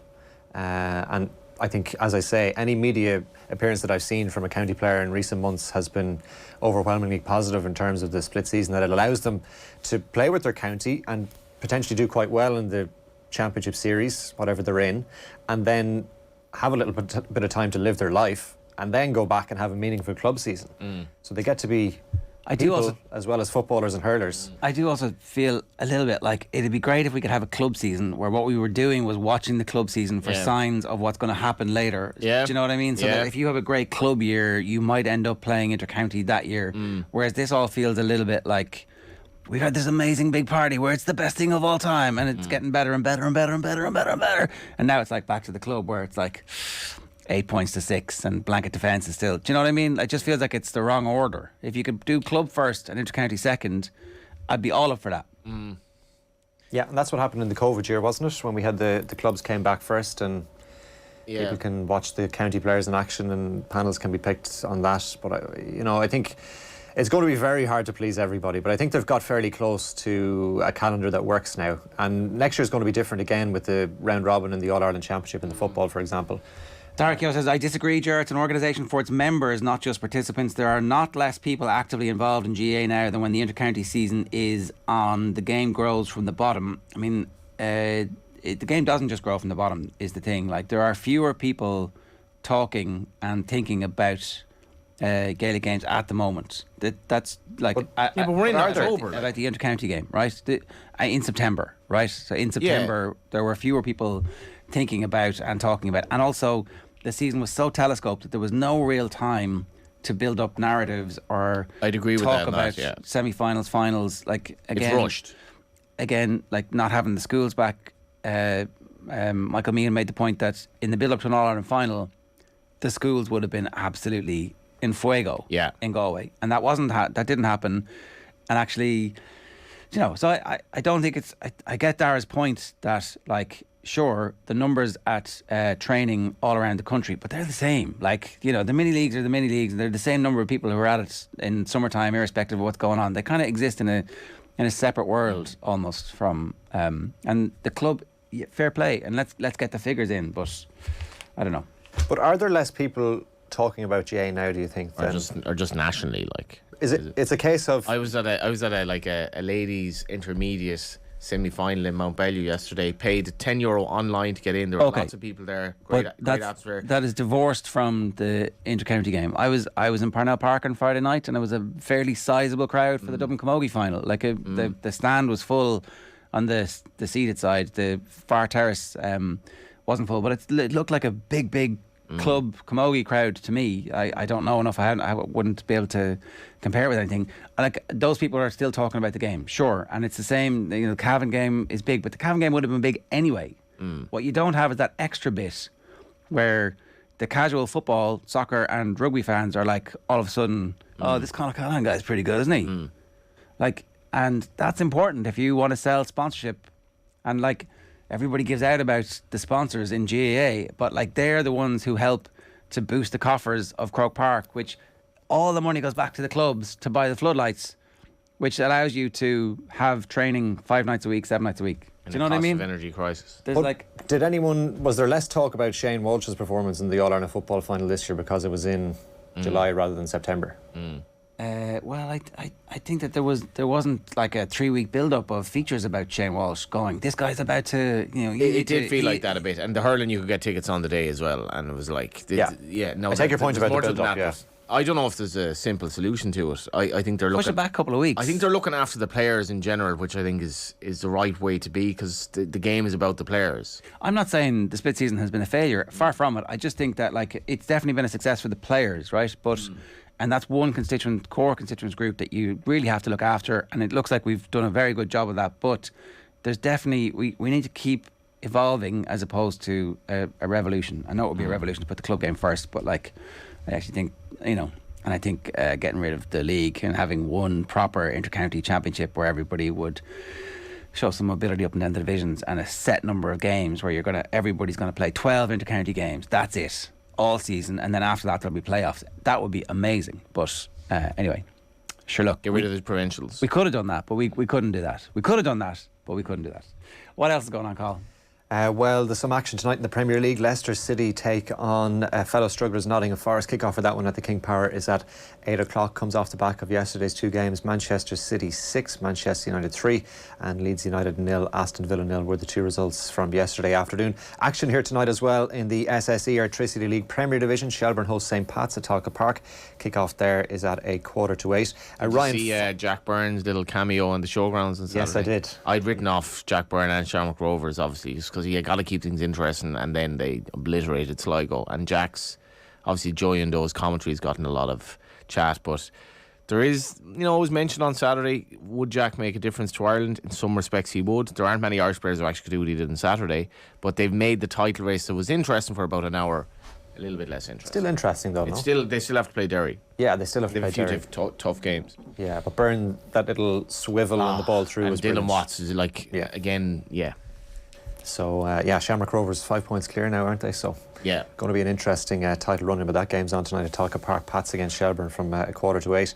Ryan Fox won the Alfred Dunhill Lynx Championship at St Andrews yesterday, finished on 15 under par. He won by a shot. Rory McIlroy was close, but he ended in a tie for 4th on 13 under. Porrick Harrington was 9 under par. Max Verstappen will have to wait at least one more week to be confirmed as the Formula 1 World Champion for a second time. He finished 7th at the rain-affected Singapore Grand Prix. His teammate Sergio Perez was the winner ahead of Ferrari's Charles Leclerc. We mentioned Paul Mannion, who looks set to miss the remainder of Kilmacud Crokes season. He's undergone surgery on an ankle injury and is expected to be out for up to 3 months. Crokes advanced to the Dublin football final yesterday after a 6-point win over Thomas Davis. Elsewhere on the club scene, Shinrone are celebrating a first ever Offaly hurling senior hurling title.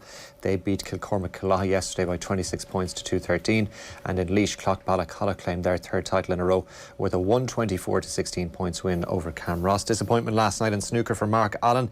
He lost out in the British Open final to Ryan Day of Wales by 10 frames to 7 in Milton Keynes, and there's a 7-race card at Tipperary this afternoon where the first goes to post at 1:45.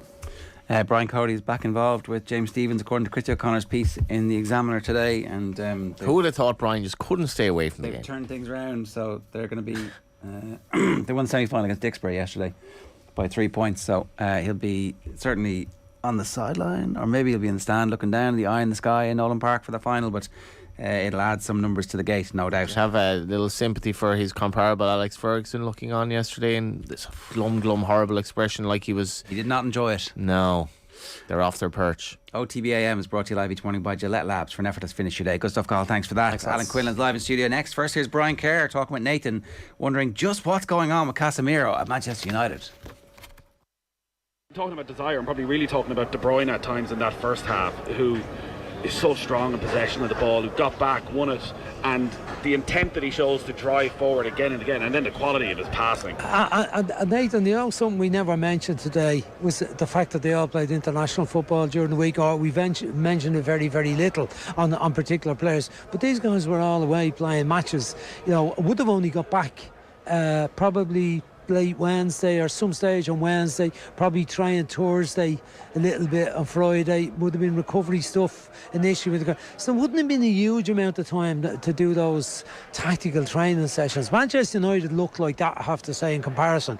But you're right. I mean, I love Kevin De Bruyne. I probably admire Bernardo Silva a bit more because he's had to wait to be a bit of a glory boy in this team, in this club, where David Silva was the main man, Aguero was considered so highly. Bernardo Silva just, season after season, turns around. The delicacy of touch, he's such a slight looking lad as well. You think, will there be too much power in the game for him? Will he get brushed? But no, not at all. He runs the show with De Bruyne. Gundogan, excellent. Discussed it with Joe before the match. How will they be? How will they be affected by Rodri? But it didn't matter today because they were so good. I think the balance they had, even without Rodri, was much better than Manchester United's balance in the middle. The balance wasn't quite right with Christian Eriksen and Bruno McTominay, but Bruno Fernandes had McTominay at least had one defensive player. They needed another defensive type player in there. I think if Ten Hag had his time again, he would say, maybe I should have played Casemiro from the start. I mean, you think of his role in Real Madrid in the last couple of seasons, where in big games they often absorb pressure and use the pace of Vinicius Junior, Benzema on the counter-attack and score goals and win the game, as they did in the Champions League final without much of the ball. That might have been the type of recipe Manchester United should have had today.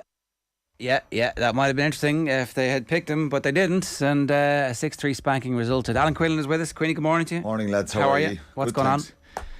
Not much. My beloved Liverpool are going bad. We're in big trouble. But anyway, what's happened? Haven't moved. I saw a great interview with Guardiola over the weekend there with Rio Ferdinand, and he was talking about change constantly all evolving. the time. Yeah. And I don't know. I'm not a soccer expert, but not yet anyway. We were guilty of that back in Munster back in the day. Maybe not of changing when we had the success. Look, you learn as you go on, and you see what's happened since, you know.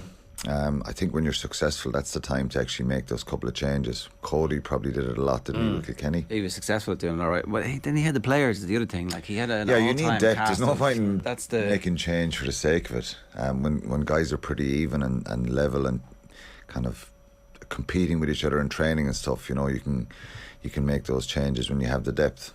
Let's talk about Ulster and Leinster. Leinster dominant in the first half. Ulster come back into the game. What's the truth of this scenario? Is it a second half collapse from Leinster or a bit of complacency?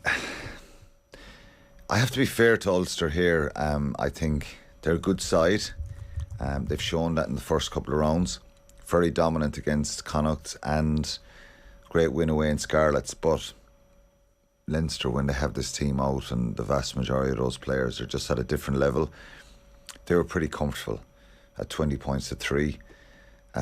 Inevitable reaction that you would get. But I think Aaron Sexton drops the ball near just under 70 minutes going over the line, which would have been a wonderful try given the conditions, just the execution, the passing and the timing. If they'd given that as a Leinster fan, I would have been like, okay, I can see there's a bit of downward pressure with a bit of the hand. Yeah, we can talk about Niall Scannell's one in a minute in the Munster game. You need to have some sort of control, okay? You know, if someone knocks the ball out as well and goes backwards, but yeah, fair enough. Charlie Ngatai, brilliant from him, great defence. It just shows never give up when the guy is going for a line. He gets a hand in there. You know, it would have made it a little bit nervy for the last few minutes. That would have brought it to possibly 2017. Yeah, because there was a few scrums that they lost after that, and they kept giving the ball back to Ulster to go, here, have one more go. And I'll have another go. It's just the body language, and I always say this, you know, Leinster just looked pretty comfortable. And you know, Ulster beat them twice last year and have rattled strong Leinster teams in the last number of years. But it's a bit of a frightening prospect again when they get going there. They were very dominant in that first half. Would Balakoon maybe have scored that try if he wasn't down in South Africa? Well, it's the wrong side for him, but Sexton is still very, very fast. But I think you need to transfer the ball. I suppose, look, I'm being slightly facetious. Leinster have obviously got a load of players who are away with the emerging Ireland team, but actually they can absorb the loss because of the strength that they have. Ulster maybe can't absorb the loss as much. I don't know. Doesn't matter.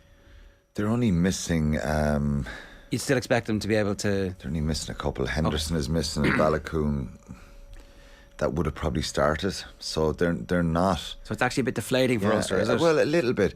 Now, look, second half, much more encouraging. And I think Ulster are very... they're a sharp side who execute very well. They're an exciting side to watch. They're just... After that probably dominance in the first game against Connacht and last week, they just came up a little bit short. Okay, they did get a maul try from John Andrew in that second half. It was 20 points to 3 and 60 minutes. Leinster are comfortable. I think they've made a couple of changes themselves. So look, that may sound a little bit unfair to Ulster, but it just shows Leinster. What Dan McFarlane was asked afterwards, like, what's the difference, and Leinster are better than us at the moment, and that's true, right? There's a pecking order here, because you were asked, I think was it you asked what's the overall pecking order behind Leinster? Yeah, and it was second. So at the moment, that's still the case. They are still second, but they've now got clear indication of just how far behind they are. Yeah, I just think as I said on the day, in the last couple of years, they've put in really good performances, and they've actually caused Leinster problems. But I just thought it was telling the shape and body language and the performance of Leinster, particularly in that first half. Leinster piled everything at them for the first 5 or 10 minutes, and Leinster's defence is rock solid, and then they just changed the course of the game. Ryan Baird gets a great try, and then Dan Sheehan, off the maul again. And just their decision making, their shape, their accuracy is just so much more better than the others, really. But Ulster can take some comfort out of the second half. Certainly it was more dynamic. They were much better in what they were trying to do. But, like I say, Leinster could have kicked on and won the game by more. Did they switch off a little bit? Maybe, who knows? But I think they've shown that they're very, very good at what they do again. Okay, so nothing to concern Leinster supporters about the fact that Ulster got back in the game. That's going to happen. Well, they've got Jenkins is making a difference from as well. You know what I mean? And then you have James Ryan and Johnny Sexton coming back, and you just look at the names. Robbie Henshaw, just every time he plays, I go, man, he's just as hard as nails, and he's just one of these professionals that turns up week after week. I'm not saying he's the best game week after week, but he just is so competitive. His body language, his energy, his pride in what he's trying to do, tackles. I just think he's a real example to anyone who can emotionally switch off in New Zealand Test match and over the summer, winning a series, and rainy night and Friday night in Belfast where it was a rainy night. Yeah, and I do you know what? That's unbelievable, Johnny. You know. What's the without Sexton? How are they looking with the view to when you're thinking of whenever Sexton is done and Byrne has come in? What are Leinster looking like in terms of fluidity of their attack without Sexton?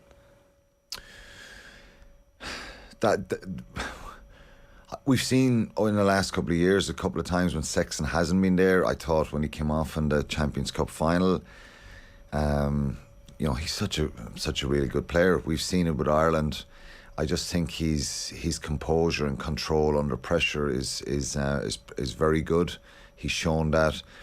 That's something that, and I heard Leo Cullen speaking about that. Life goes on, people get older, things change, and that will be a challenge for him. You can't just replace somebody of that stature. They've tried. Munster have tried for the last 10 years since Ron O'Gara has gone. And it's difficult. Players of that quality, to get this like for like. I think Ross Byrne is very, very capable.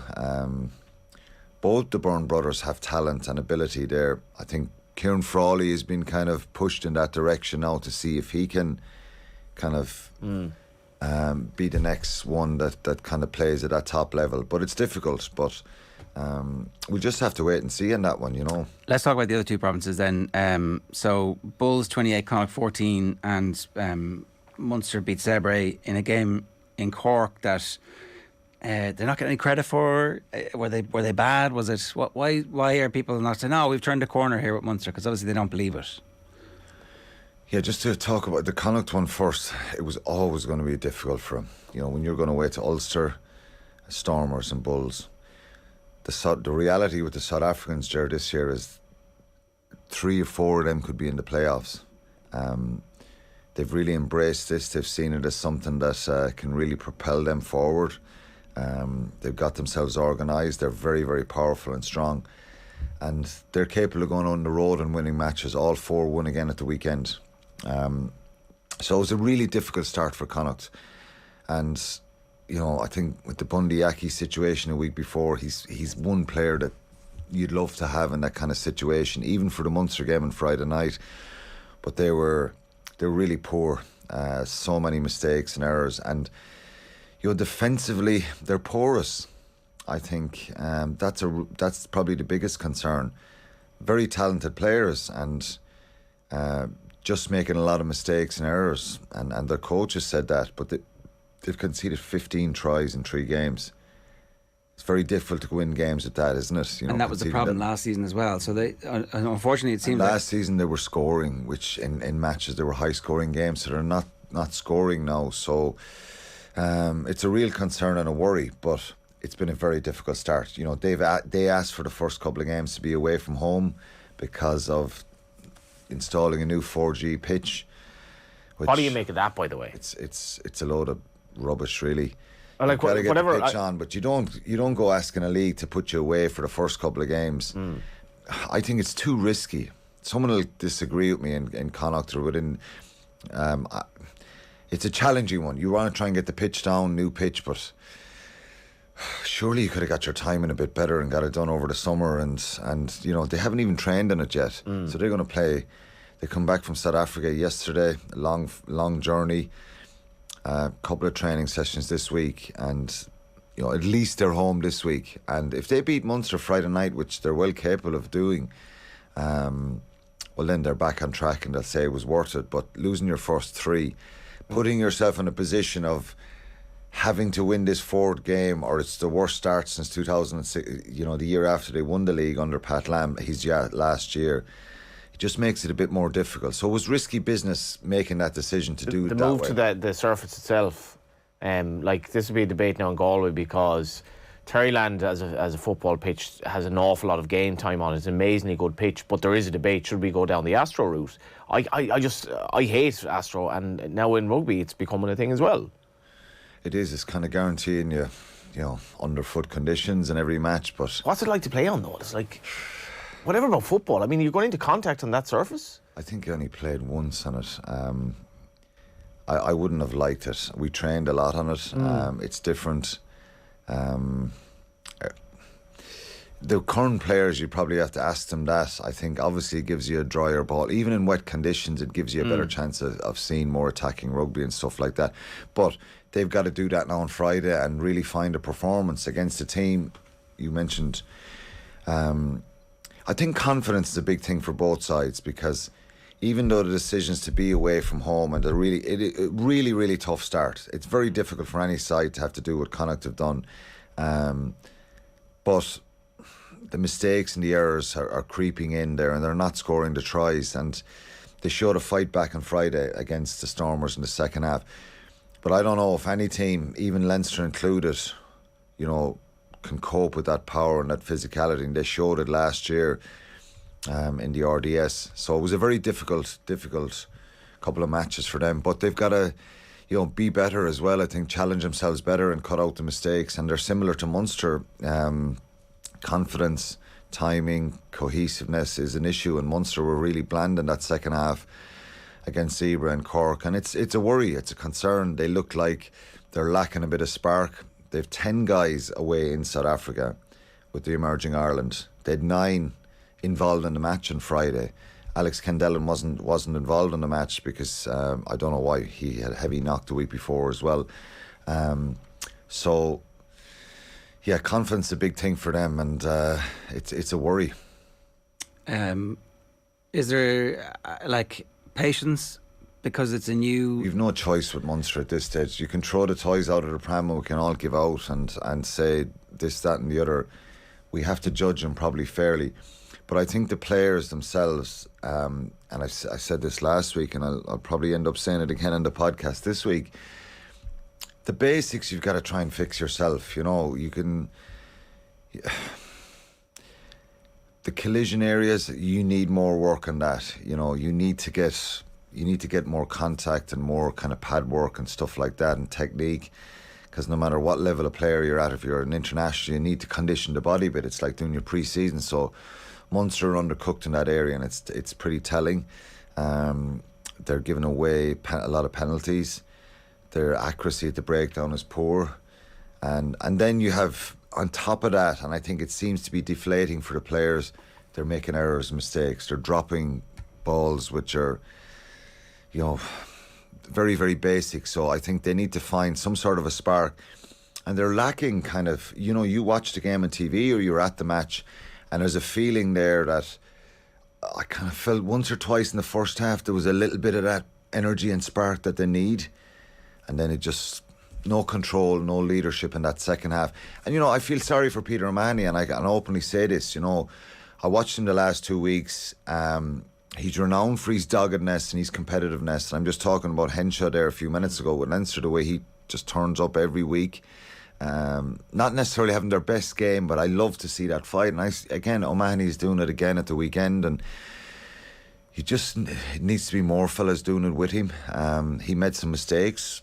Tyburn was very good this week. Showed his quality, a little bit stale. I think they're all going to get better. I think they are going to get better, and I think it's hard, it was a hard second half now to watch. But is there a date? There has to be some sort of patience here for a period. Is there a date when we expect RG Snyman back? It's a kind of I think indefinite? He's close. I think the announcement last week was on the back of a setback. Right. Previous weeks that wasn't ages ago. You don't come out and say this stuff straight away because you cause panic and stuff. He had a little bit of a cartilage issue, I believe, and that's sorted. Very minor kind of thing that sets you back 3 or 4 weeks. Okay. I think so. November after that. I would imagine so. I think I don't have an exact date, but I think they're hopeful, and he's not going to fix everything. If you put in RG Snyman into the team straight away, Munster aren't going to be brilliant. I think collectively the players have to look at themselves and get better, push themselves more. To be fair, Ger, they've played 41 players in the first 3 league games. If we say that's Leinster, it's different because I think there's so many gaps in the standards of different and they need guys. to find out what they've got. Yeah. So a little bit of patience, unfortunately, is required, but it's worrying. More stuff from Alan on the Red 78 podcast this week. Good stuff. Thanks a million, Alan. Cheers. Cheers. OTB AM brought to you live each morning by Gillette Labs for an effortless finish to your day. It's 11 minutes past 9. Here's what's on the OTB Sports Radio for you today. OTB Gold at 1 o'clock is Harry Edwards talking about the O.J. Simpson documentary. Splonk is at 3. Classic Ken Doherty chat at 4. And Jerry Eisenberg talking about Muhammad Ali at 6. And then the show is live tonight with Joe Malloy in the hot seat. We're back after these with the former Manchester City defender Nedum to reflect on a simply glorious day for City. He fertilises his own mystery, I think, by some of the stuff he says, and none more so than the interview he gave to David Gillick last week after the World Championship. And I presume it's purposely opaque and mystifying.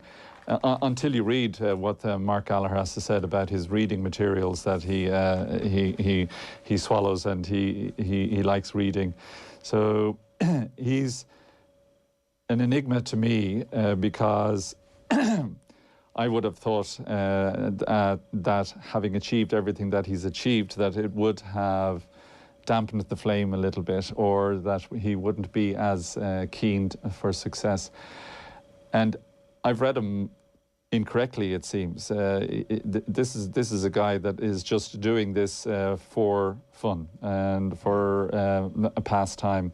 The medals, the glory, the attention, the fame or infamy or potential wealth that might come with it are secondary, tertiary. Not even gains in his book.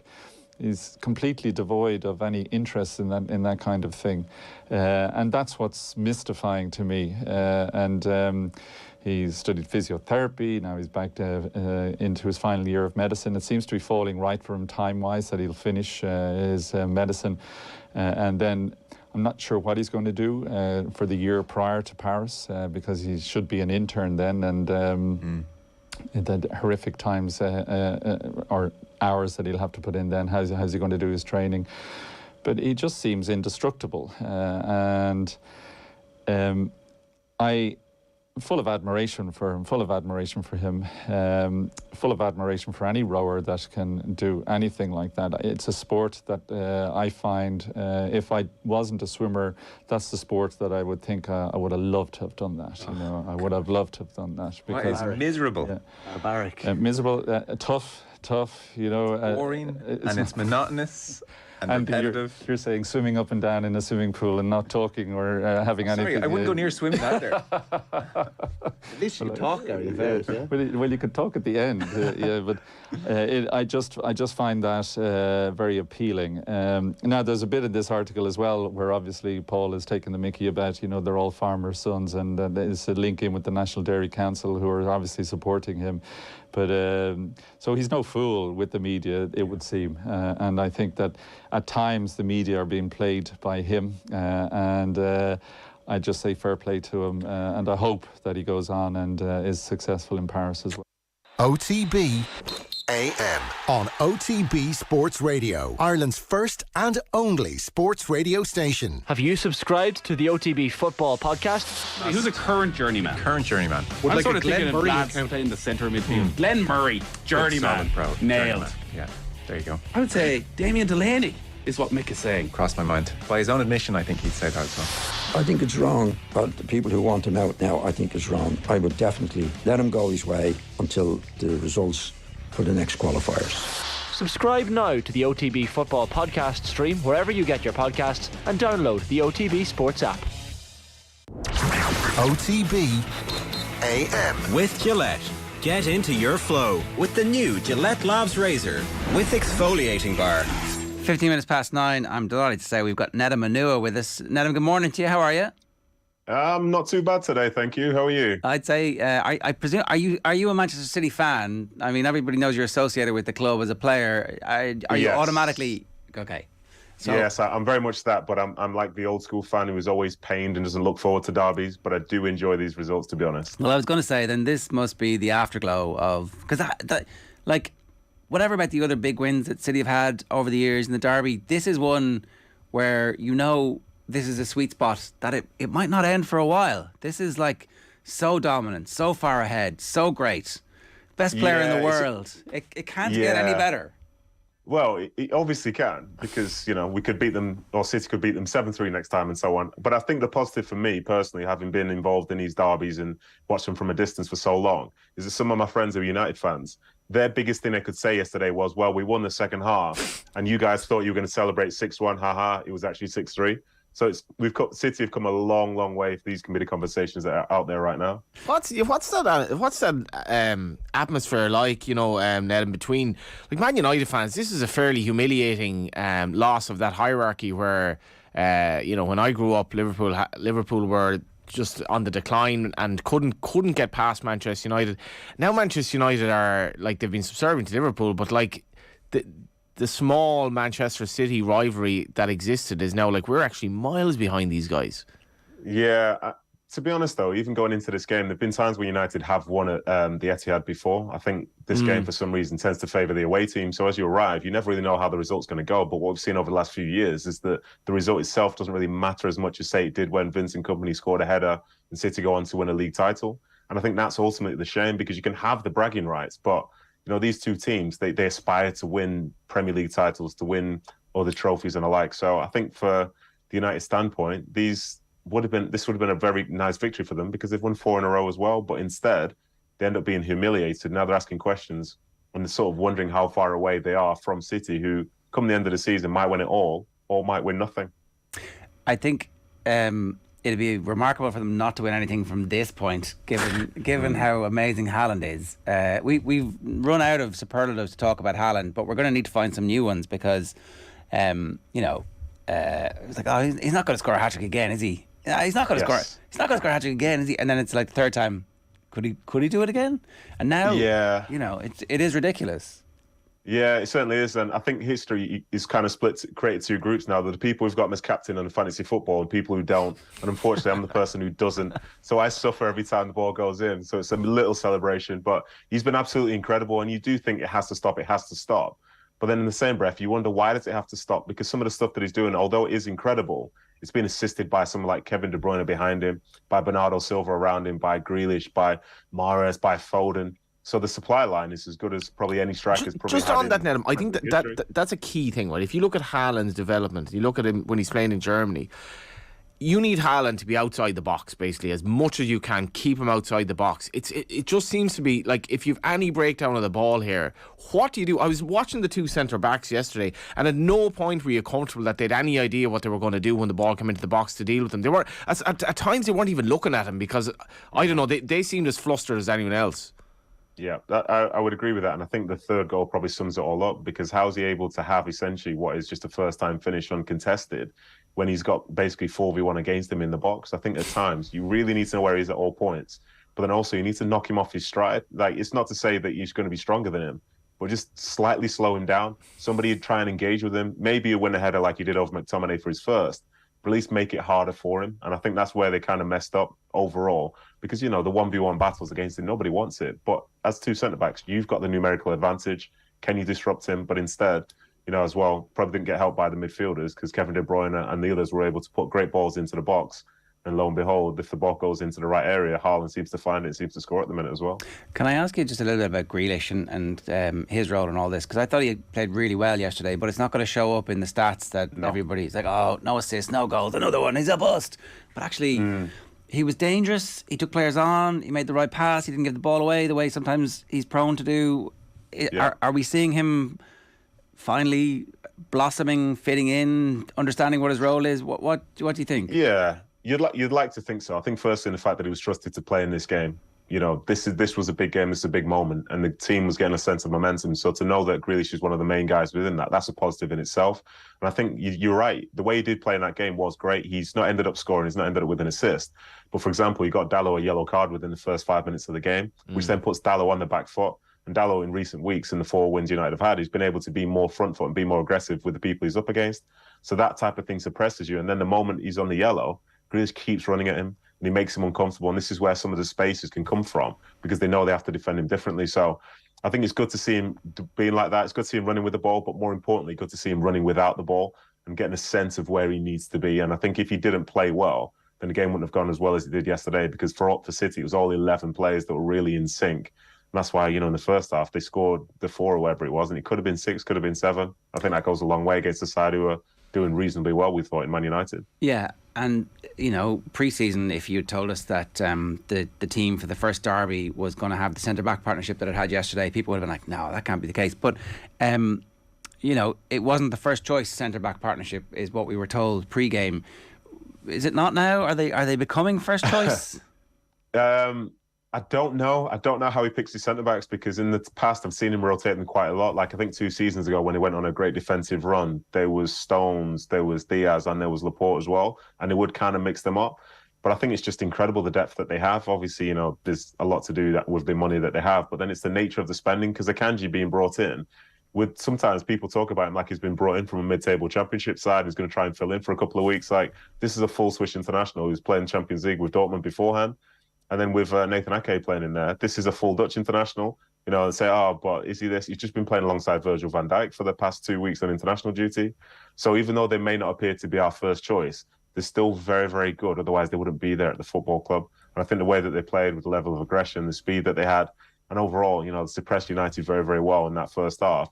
And that kind of broke their spirit. So first choice doesn't necessarily mean that the drop-off is going to be that great as far as City go, but it might lower the ceiling perhaps just a little bit. Yeah, I just wanted to ask about them specifically as players. So what type of centre-back is Akanji? Obviously, we've seen him now play for City in big games. He's getting picked. We had an interview with him a little bit earlier on in the post-match where he just looks like a really confident lad who knows exactly, I should be here, I deserve to be here, you know. How would you describe him as a centre-back? So from what I've seen of him from his time at Dortmund and now his time at City, you know, somebody who's very composed on the ball, but more importantly, from the defensive standpoint, he's always wanting to engage with the striker. So you're never really going to have a ton of time to get the ball turned, run at him and so on. And he's very competitive. Do you know, it kind of reminds me of, you know, my friend, when he spoke with Vincent Kompany. Like, Vinny was incredible. One of the things I admired the most about him was the fact he was relentless. And Akanji kind of has that feel to him. You know, if a ball's coming in the box, he wants to get his head to it. If somebody's coming short, he wants to go with them. If someone's going to run in behind, he's going to contest everything. But like I say, more importantly for the City side, he's very, very calm and composed on the ball, makes good decisions, doesn't want to go and play 60, 70-yard diagonals, just wants to play the right pass, wants to stop attacks, and he doesn't dive in. And I think that's one thing that attackers kind of hate.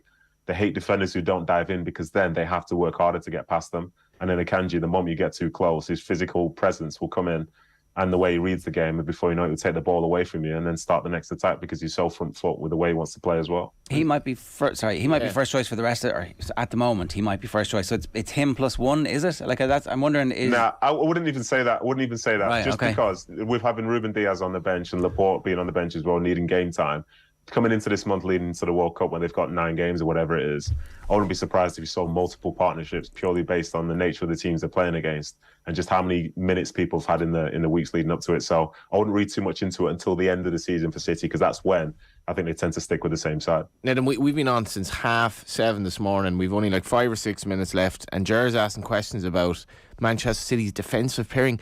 It doesn't matter. Who cares? Like, I'm wondering with Guardiola, right? He is striving for perfection. After the Newcastle game, I got the impression from him, he's like, okay, it was 3-3. But wow, that was an amazing game of football, and we contributed.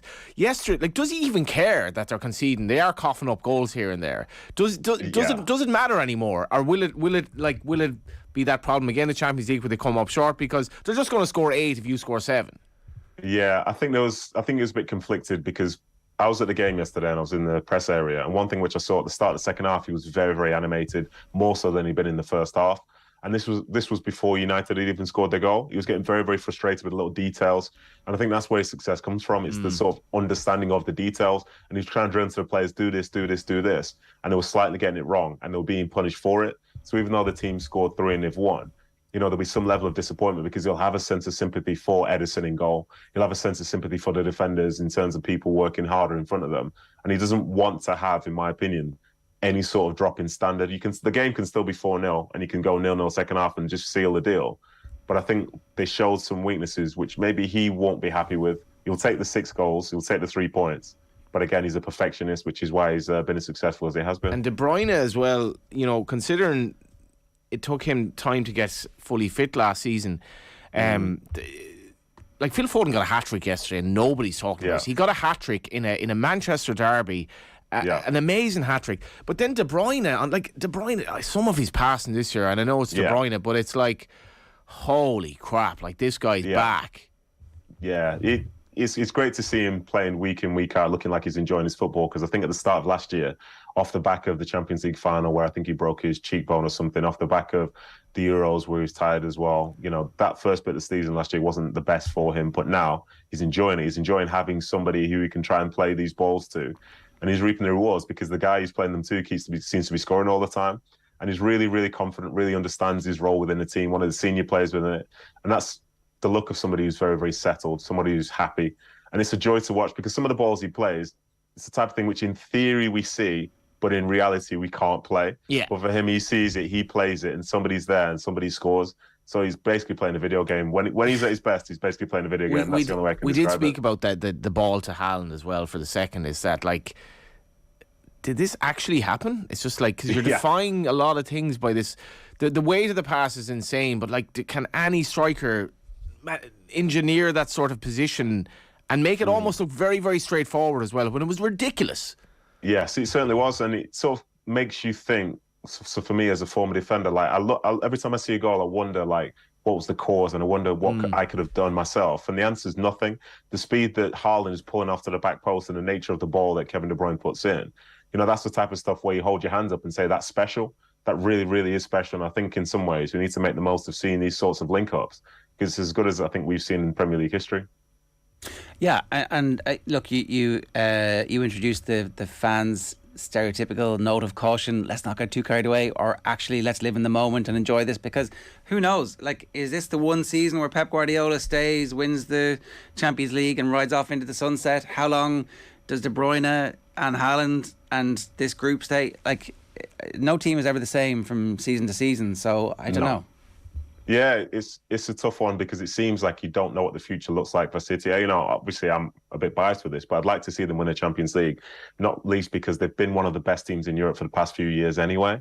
I think that sort of accolade for them will be a huge badge of honour for the football club and the players that have been involved. You know, obviously it requires a lot of good fortune, a lot of good play, you know, and there are tons of really good teams in Europe at this moment in time. But that would be nice. But it'd be a shame if Pep ended up leaving. But then also, it's not within his nature to stay as long as he has done already.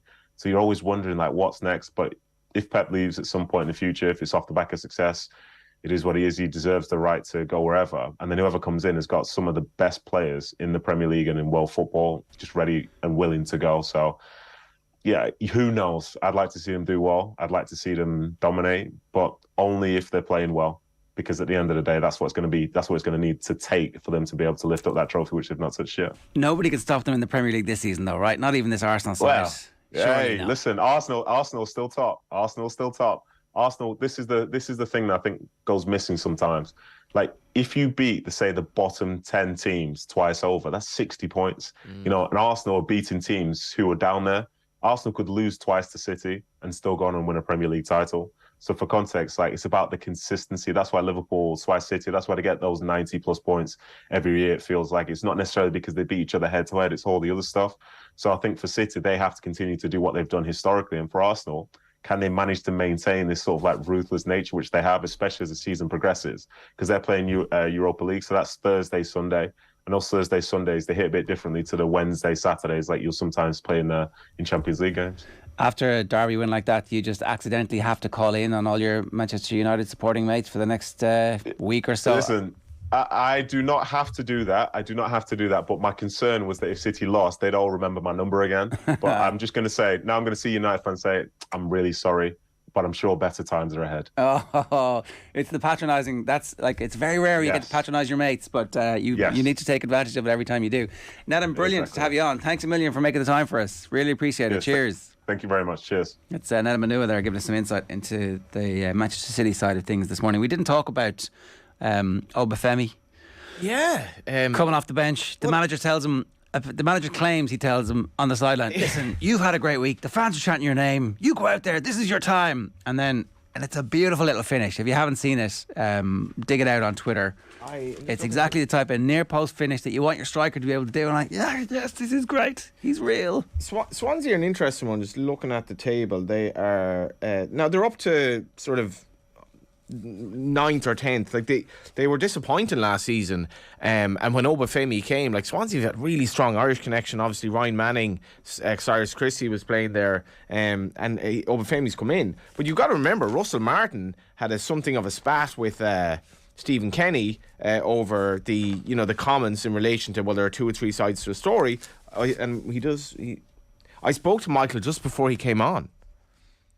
I said, it's written for you. If you really want it, the fans are singing for you. You've had a great week with Ireland. This is the moment. This is the time. And the funny thing is, like, it sounded like he was kind of giving out about the Irish situation, but Obafemi actually probably came back from the Ireland camp buzzing because he's become. I mean, we've spoken about Ireland, but Obafemi's a good player, and he's not Erling Haaland, but he's the type of player that you could do very well against. But he has these moments in the box. He's very, very quick, and he's full of confidence at the moment. And we need to in the paper today says he reminds him of Michael Owen with the little short hamstrings. Yeah, and he's got that kind of pint-sized, like, little short hamstrings. But he's rare bright light, I think, in that Armenia game. Yeah. And it'll be Swansea are very.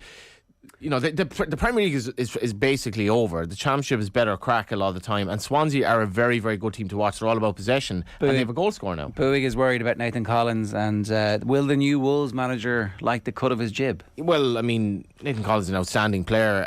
I think Wolves weren't scoring goals at all, and it'll be interesting if Conor Ronan comes in. Nathan Collins is probably the least of our concerns at the moment, but yeah, another managerial sacking. Very interesting column today from Roddy Collins in the Star, where he's talking about a friend of his who's working out in China, Declan Roach, who's an FAI quality accredited coach. He says that it was a major misstep from Ireland not to put our best under-21 players in the under-21 game to get us to the tournament, as opposed to putting them in the Armenia game, because the Armenia game was meaningless.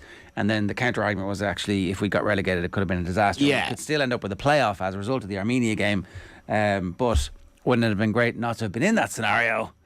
And yeah, we shouldn't have been in the relegation playoff.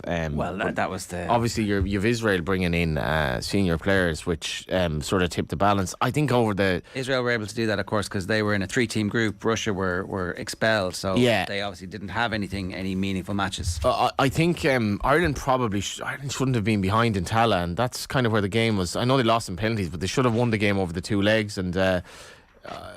I've a lot of sympathy for them and for Crawford, because the under 21s was a joke, and it's become, in fairness, since Kenny came into the 21s job, it's become a bit of a fulcrum. But underages is definitely on the up. Yeah, I do think that the whole point of players playing is so that they're available get them for the senior team. Yeah, and the actual experience of playing in the senior team and having that experience is far more valuable than playing in an underage tournament. Like it just is. But just very interesting when after the cow sadly passed away. I think it was a cow on Saturday. We spoke about Stephen Kenny, and it was like, I think he got the narrative wrong after the Armenia game. Just say I think he did backtrack a bit. He's actually said there was a Friday press conference. Yeah, so then where he completely said I misspoke. I shouldn't have used the word exceptional. I was wrong about that. Which hasn't been reported on that much. Yeah, and I thought that was very, very interesting. I was not aware of this after Cowgate. Right. And by the way, just finally, thank you to Micheál Murphy, Nathan's dad, for collecting me from the train like a surrogate son, bringing me from my hour contribution and the 2-hour show, and then dropping me to the 40th to his gaff. Afterwards. To the gaff. And of course, you get a lovely toasted sandwich while you're there. Oh, very nice. Little photos of Nathan on the wall. I was going to ask lots of Nathans. Equal Nathan and his sister, or more Nathan? A bit of equal. But obviously the grandchildren. Him as a footballer, was he? No, him in action. No, nothing like that. Which is telling, because Micheál's a football man. OTB AM is brought to you live each morning by Gillette Labs for an effortless finish to your day. We're back tomorrow. Shane Hannon's back in studio. We'll be live with the former Munster hooker Mike Sherry as we start our rugby depth chart. Wexford GA County Chairperson Micheál Martin will be on the line to talk about the growing trend of referee abuse in the game and what they're intending and hoping to do with it. The legendary boxing promoter Barry Hearn will also join us, hopefully, to talk to us a bit about Joshua Fury and much more besides. Right now, we're going to leave you with a further snippet from the Sunday paper review. Enjoy. See you tomorrow. Very happy to say Michael Verney of the Irish Independent is here in studio, as is Gary O'Toole, Olympian and orthopaedic surgeon. You're both very welcome. You're refusing to talk about Liverpool, so we can ignore all that, but I think it's looking ominous. Thank you, You're so respectful of my wishes. Great to have you in. So, Brian Mullins, I suppose, is a very good jumping off point because he features across the board. There are some fantastic tributes written to Brian Mullins. I don't know which ones jumped out to you, Michael. Yeah, the one by Micheál Clifford in the Mail definitely would. He was talking to Paddy Cullen, obviously, in recent days. It's just amazing. Like, it's just such a legendary character. Like, most of what he did happened in his career before I was even born. He was retired in 1985, brought in by Hefo in 1974 as a teenager, really out of the blue. A bit of a rugby prodigy, a bit of a cricket prodigy. Comes in 1974 as a teenager and just dominates, and is able to dominate for the course of 5 or 6 years. And obviously the car crash then, where he wasn't able to run for 18 months as well. He's just a fascinating man, a fascinating character. Micheál talks to Paddy Cullen here, and he just says one story that really sticks with him, and I think this is fascinating. This is when a player of that level just has an effect on everybody else around him in the way that they're almost mesmerised by him while he's doing feats on the pitch. So Paddy just said, what will always stick with me to this day is the gasps you could hear from the crowd inside in Croke Park when Brian and Jack O'Shea used to field ball, or used to contest ball in the middle of the field. It was something to behold. There were times when I was so totally caught up in the sheer joy of watching this man in operation, because that was how special you felt he was. You almost forgot you were playing yourself, and you just stand back almost. I was privileged to play alongside Brian Whelan at Burr, and there's things he did on the pitch and you're just like, that's absolutely amazing, and you just forget about what you're doing. And it sounds like the same thing happened Paddy here. Like, I was watching a clip back from the 1979 Leinster final where Dublin are in big bother. Offaly look like they're going to finally beat them, and Brian Mullins just catches a kick out. I think he slams the ball back at Paul O'Kelly, who tackles him fairly harshly, and they needed a score, and he just walks up the pitch, passes it off to Bernard Brogan. It's a goal, Dublin win. And that was just the sort of player he was. And there's been amazing tributes over the last couple of days. Yes. Paddy Cullen finishes with that lovely line, very sweet line, he'll always be with us. Yeah. You know, and there's a bond there, I suppose, which he's talking about. Colm O'Rourke, Sunday Independent.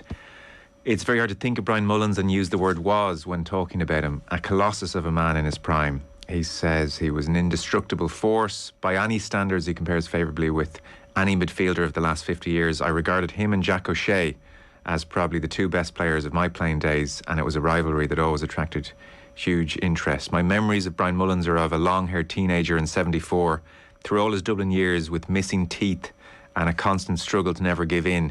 He did not seek publicity and had a healthy disregard for the media. Once I wrote a piece about him when he'd finished playing and listed all of his assets, as well as saying that he was occasionally dirty, awkward, cantankerous, gruff and difficult as a person. I finished it off by saying I wished he had played for Meath. Despite the fact that we were very friendly, he was furious with the article, even though I thought the whole thing was quite complimentary. It took a while for normal relations to resume, but when he had to say that was the end of it, though exchanges with him could be quite colourful. When you met him, even up to recently, it was the size of his hands that you would notice immediately. They were like rough shovels, so it was no wonder he could grab a ball with one hand and push everyone aside. It's hard to think of him in the past tense, as it only seems like last year when he dominated Croke Park. Maybe Anton O'Toole needed someone to talk football with. If that's the case, Tooler would be doing most of the listening. So that's O'Rourke playing, you know, huge tribute to Brian Mullins as well. He was a man you knew. Yeah, there is an irony in that piece actually where Colm, he's playing for UCD against Vincent's when Brian was at the height of his career, and there was a big rivalry there. And I met Brian through UCD, where he's been working for the last 20 years or so in the sports department there. And he was very, very involved and very, very pro student athletes. I would meet him on almost a weekly basis, just walking into the gym and stop and have a chat. And my association with him goes back from the age of 6, actually, because he went to NIHE in Limerick with my first coach, who learned her swimming technique out of a book down there in NIHE. And they graduated with the same degree. And just a couple of months ago, or early last year, he texted me and he said, "Have you got a number for Sister Gwen?" And I said, yeah, she's a nun now, my first coach. She's in an enclosed order in Stillorgan, one of the Carmelite orders. And I said, I have a number for her. And he said, okay, good. And that was it. And then I met him a couple of weeks later and I said, did you get in touch with Sister Gwen? And he said, yes, we did. And Sister Gwen's sister had also gone to NIHE in Limerick and had died 2 years previously, but the class from NIHE had got together and had signed a little card in Audrey's memory to give it to Sister Gwen to let him know. And that was what he was doing, but he didn't tell me he was doing that. And it was such a lovely thing to do. So when Colm refers to his brusqueness and everything else, he would be that kind of a forthright individual, but a heart of gold and an absolute soft, centred, caring individual when it came down to it, and did things which that team do. I know a lot of that Dublin team from the mid-70s through different connections, and that team are amazingly close with one another. They have a huge bond, and when he says he'll always be with us, they'll pause and they'll remember him, and they'll go off and they'll have their beers and their banter, and they won't ever forget, and nor should we forget him, because as people keep on reminding us he's one of the greats, and he's gone too early, 68 years of age. He should be enjoying far many days at Croke Park watching, and he should be, still involved with UCD, and I know UCD will certainly miss him.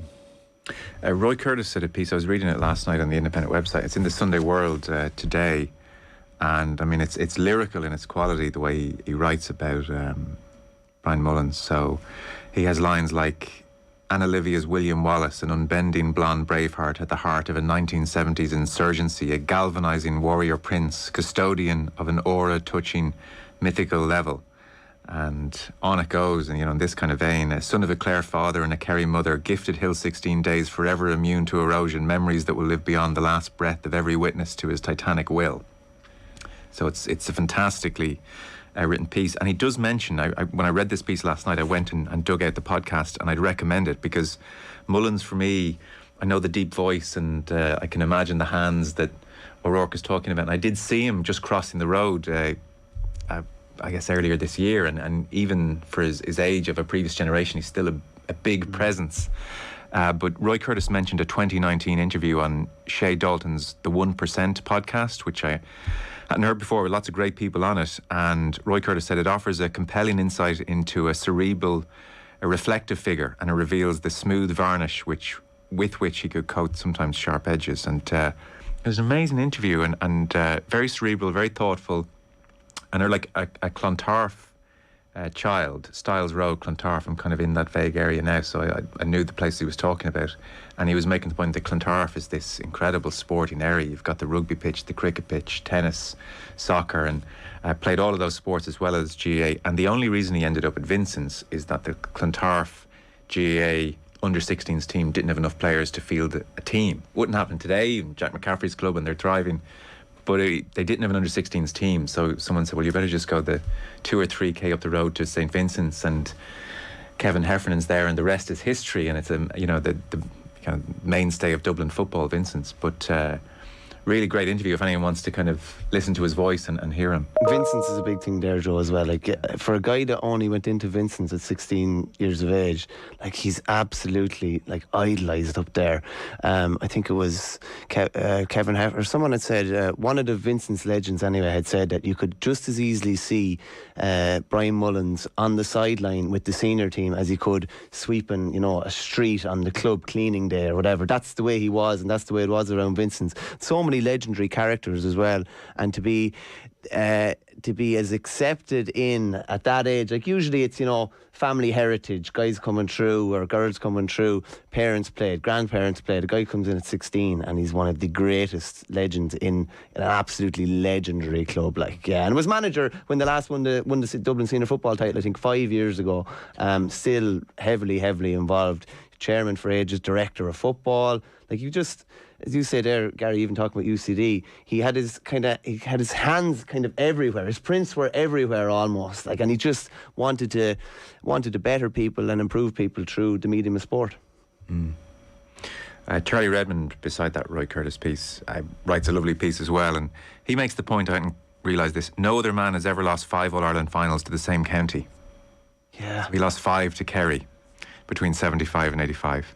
And he says as well, I remember him fondly telling me once, Charlie, if a match is passing you by, do something, get booked, start a skirmish, do anything, get yourself into the match to make the other team take you seriously. And if you need backup in the row, don't worry, there'll be plenty there with you. So. On that backup in the row, it was basically a team amongst that Dublin team that when somebody's getting at you, Joe, you don't get him back. Somebody else takes care of business. And it was in one of the papers yesterday where Brian Mullins decided somebody was being looked after, and Brian Mullins decided it was him that was going to take care of business that day.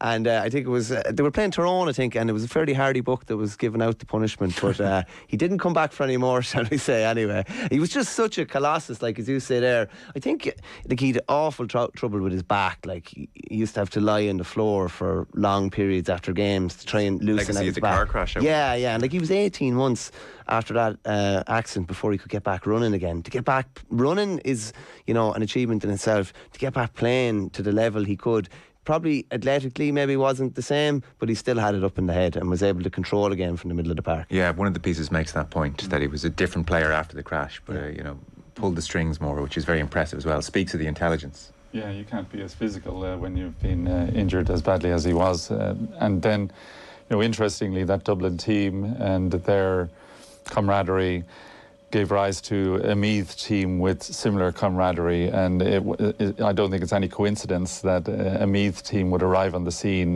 with the same blueprint to the Dublin team that were dominant before them. The Dublin, Kerry, Meath teams have all one thing in common, and it's that in for one, all for one, so there's it was a great era, not that this era is any worse, but I don't think that the bond amongst the players is as strong as the bond that you see with those three teams through the 70s and 80s. Do you not? No. What's that? I just think that with the advent of social media and everything else, and the focus from, and I don't mean this in a critical sense, from the media on the teams doesn't allow for that to occur. I don't think they get that time to foster those relationships that these teams were allowed to bond. I mean, you're looking at this picture here, of the team, and you see Brian on the periphery, and sitting front and centre is Tony Hanaho, and you just look at that team and you just go, wow, those guys are an impressive bunch. David Hickey, and how lucky were we to have them? Because they inspired each other both on and off the pitch, it seems. To another high achiever, so we have Paul O'Donovan on page 66 of the Mail, which is just worth a mention. You picked this out, Gary, and even keel is the headline. So, I mean, Paul, he fertilizes his own mystery, I think, by some of the stuff he says, and none more so than the interview he gave to David Gillick last week after the World Championship. And I presume it's purposely opaque and mystifying. Until you read what Mark Gallagher has to say about his reading materials that he swallows and he likes reading. So he's an enigma to me because I would have thought that having achieved everything that he's achieved, that it would have dampened the flame a little bit, or that he wouldn't be as keen for success. And I've read him incorrectly, it seems. This is a guy that is just doing this for fun and for a pastime. The medals, the glory, the attention, the fame or infamy or potential wealth that might come with it are secondary, tertiary, not even gains in his book. He's completely devoid of any interest in that kind of thing, and that's what's mystifying to me. He's studied physiotherapy. Now he's back into his final year of medicine. It seems to be falling right for him time-wise that he'll finish his medicine, and then I'm not sure what he's going to do for the year prior to Paris, because he should be an intern then, and. The horrific times or hours that he'll have to put in then, how's he going to do his training? But he just seems indestructible, and I full of admiration for him, full of admiration for any rower that can do anything like that. It's a sport that I find, if I wasn't a swimmer, that's the sport that I would think I would have loved to have done that. I would have loved to have done that. Because it's miserable. Barbaric. Miserable, tough, boring, and it's monotonous. And you're saying swimming up and down in a swimming pool and not talking or having anything. I wouldn't go near swimming either. At least you can talk, Gary. Well, you could talk at the end, but I just find that very appealing. Now, there's a bit in this article as well where obviously Paul is taking the mickey about, they're all farmers' sons, and there's a link in with the National Dairy Council, who are obviously supporting him. But so he's no fool with the media, it would seem, and I think that at times the media are being played by him, and I just say fair play to him, and I hope that he goes on and is successful in Paris as well. Well, it's interesting. His most recent interview with David Gillick, where he was asked, so he's 5-time world champion, and what does it feel like? And he said, it's fine, yeah. And there is a performative aspect to that. I definitely, for the first time ever, heard criticism of Paul O'Donovan, and people said, well, maybe it had crossed the line from cute and interesting and a bit different and funny to, is it a touch too standoffish and verging on rude? That was certainly mentioned, and it was mentioned to him. And so it left some wondering, writes Mark Gallagher, if after Olympic gold, silver medals and everything else, he was getting blasé about success. And he said... to be fair, that's not the rude accusation. I don't think he was being rude, but certainly people thought, oh, you're being asked a question, maybe just answer the question. But he said of the blasé about success, he said, no, that's not the case at all. That's just the way I am. It was the way I felt about the race. It was fine, because he had said to David Gillick, it's fine. I don't get too excited about winning or losing. Rowing's about the challenge for me. I don't get too high or too happy about winning races, because there are going to be times when I won't be winning races, and I'd like to think I'll be fine in those days too. It's not a case of me getting blasé. Can I just come in on the back of that? Yeah. I don't know if you know much about Barney Curley, the legendary racing figure. He would have organised or planned some of the greatest coups of all time in the history of racing, like unbelievable things that will never happen again. He passed away last year. He was actually honoured in Bellewstown during the week. But he always talked about, you know, the wins. How did he deal with the wins? How did he go mad? Did he do whatever? And he would just sit in his chair and just be thinking. He always stayed level. There was no highs, there were no lows, because there were going to be loads of lows. Horses were going to die in the gallop. Paul O'Donovan is going to lose races, so there's going to be lows. There's going to be highs. You're going to win World Championships, you're going to win Olympics.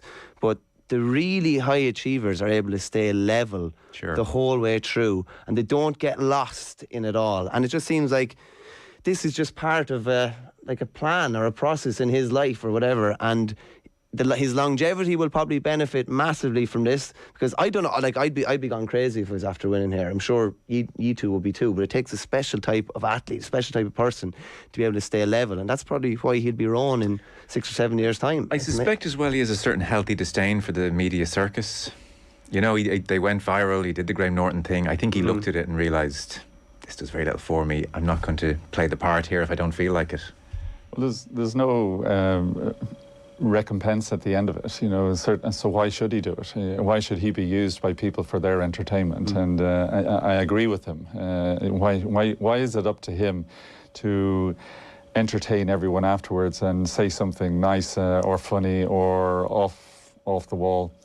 I think what some of the criticism that you're referring to, again, in other aspects of the media, pertain to the fact that if you come second or third to him, or there's someone out there looking at this and their goal is to be a world champion, and this is how a world championship gold medal is received by someone who has achieved it, then why would you bother if you don't seem to get so much satisfaction out of it, or you're not even smiling when you're being told you're the world champion? So that's where it comes from. You know, the joy, the elation that you should have associated with a world championship medal wasn't apparent on his face afterwards. And I'm sure there was a little bit of, you know, skullduggery going on with him, you know, that he was purposefully playing it down. But for other people whose lifetime goal is to be where he is standing there now, they look at that and someone might say, well, maybe it's not like I think it would be. Maybe it's exactly as he would be. But then you see McCarthy, he was just laughing in the background. And you know, so you have to take it from the fact that you're looking at the guy that knows him best, who is obviously entertained by this, and he knows that Paul, I hope, is just taking the mickey. Yeah, just on that as well, what Gary said there, it's like, you know, the episode of The Simpsons where Bart does that, you know, I didn't do it, and everybody's trying to get him to say that line the whole time. It's like you're waiting for Paul O'Donovan to say something, and he's refused to fall into that narrative. I have to say, I find one of the most interesting things about the two guys is Gary O'Donovan. I know. That I find, like, he was their sub for the Olympics. I think he was actually gone home before the race had taken place. I think Gary and Paul together, Gary was kind of maybe the one that was maybe always smiling a bit more or whatever, and Paul refuses to put in that or complete that narrative without him. But I think what he's doing now and being left in the cold somewhat by Fintan McCarthy's emergence, I think is fascinating as well. No, I have to say. It's a strange dynamic. Yeah, for the it family, really is. I'm sure. Yeah.